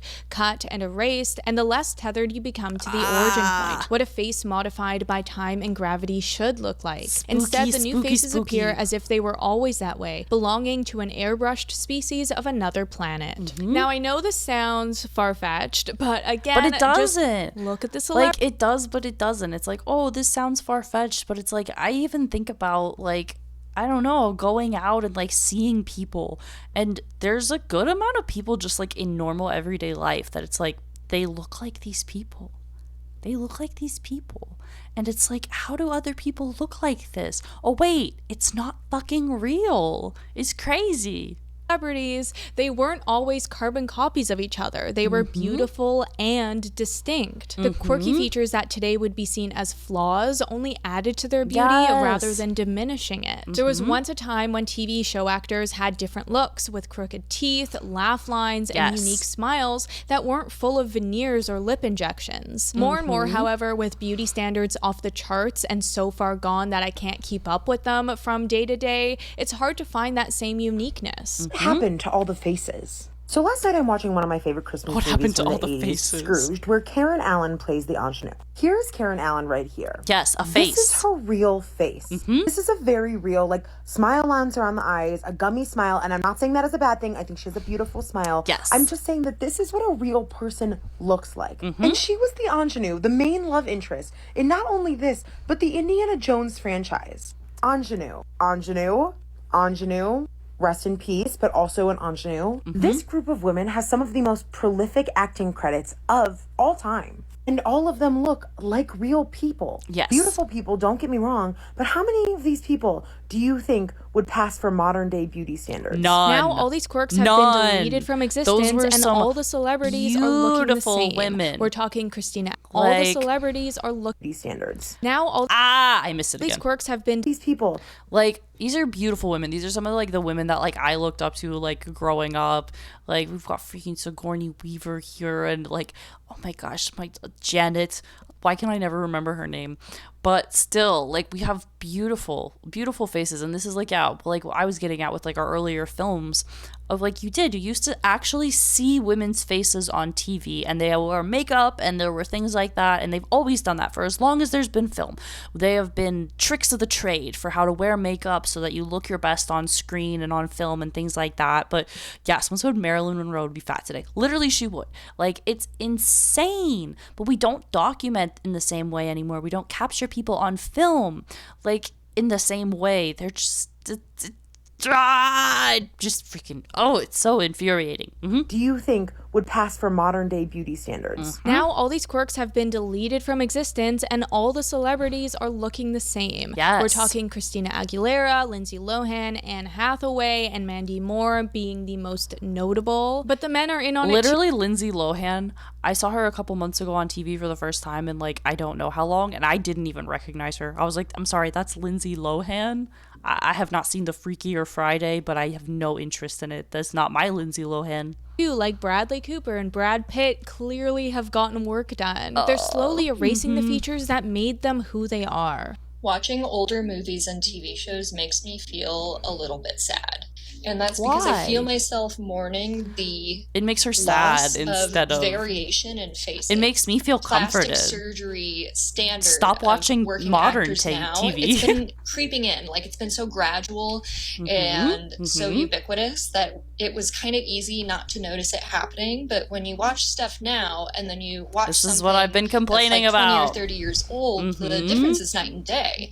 I mean, I watched the old Star Trek movies recently, and I was like, oh my God, these real people's people. faces have wrinkles. Their skin has texture. They feel like real people. And you don't really get that now, even with older actors. Like they don't have texture. It's all just so interesting for multiple reasons, but the question at the top of my mind is, what is the goal here? My follow-up question is, what even is beauty? About, like, AI. Without getting too far down into the trenches of that AI question, generation. I feel like you could write an entire essay on that topic. But beauty in regards to physical attractiveness is often said to be about symmetry and health, but it's also about scarcity. When it comes to humans, beauty in many ways is just a comparison game where we're drawn to others based on our biological drive to pick the best partner. As we stated before, the berries and the mushroom scavenging. But if everyone looks the same, then nothing sets us apart and the very concept of beauty fades. Like the idea that if everyone is beautiful, is anyone beautiful? That's such a good point to make. Everywhere, it's not beauty, it's average. But what everybody wants, every consumer wants, is they want the ability to get beauty, but not their peers. Yeah. And that's why, like, I remember it was like such a big deal when everybody was like going around saying that like Margot Robbie was like mid or whatever, because when you start looking at all of these quote unquote supermodel beautiful faces every single day all over your timeline, when that's all you're seeing, it dilutes your perception of what beauty is and raises the standard. Like, so it's Right? That's what everybody is fighting for, and then that's where money comes into play. Can you buy the beauty that the other people can't? But I think we all just need to take a breath and think about the implications of all these anti-aging treatments before we just rush into them blindly and ask ourselves whether we're giving up what makes us us to get there. Like, is it really that important for us to look fabulous school drop-off like this mom shared post-facelift? What did she say? I'm on a pink cloud. It was like this abstract idea in my future, and now it's real. It's going to be so subtle and fabulous for school drop-off. That's crazy. That's your number one priority, is I have to look hot for when I'm dropping my child off at school. That's crazy. That's crazy. Oh, hello. Yes, welcome in. Welcome to the Hive. We're just wrapping up a video here. Yes, beauty has a new face and it's terrifying. Yes, watch out for the Venus flytraps. Whatever you give life, you will get back. I love that song, Venus Flytrap, by my girl Marina. Such a good one. They just want to be pretty one. They don't want to have beauty more available. Exactly. They all want to be the pretty one though, and that's the thing. When everyone wants to be the pretty one, then no one's the pretty one. When everyone is the pretty one. Or should we be redirecting that energy to something better for us all? Final thoughts, guys. Okay, final thoughts. So as you can probably tell, I'm not planning on getting any face altering treatments done in my future, but I also just entered my 30s and haven't settled into my wrinkles yet, so I don't know the full extent of the pressure of aging. I hope she and we'll see how I handle not. that. But when you participate in anti-aging procedures, you are contributing to the narrative that we as women shouldn't age. And I think, or at least I hope, that will be enough for me to hold my ground. But also, where is the line in that? Because I'm no stranger to retinol creams and red light therapy, because I personally think that's fine, but maybe other people think that that's part of the problem still. Let me know what you think. Ultimately, this problem only will be solved by a tidal change in what society regards as beautiful. And I have been seeing some of that online, which is really encouraging, about people celebrating their uniqueness. And for the lady, perhaps a salad? Perhaps not. I have the steak smothered in onions. So that was really funny, and I really enjoyed the white chick's quote, voiceover with it, because it's so true. Like, for real, that was a very, very prominent nose. But yes, no need for a nose job. Just be yourself. Be yourself. That's really cool to see. But that is all I have for you today. Make sure you subscribe if you haven't, if you want more video essays like this. All right. Yes. So yeah, with the VOD, I will be putting the links to these videos. Please, yes, check them out and give them some love.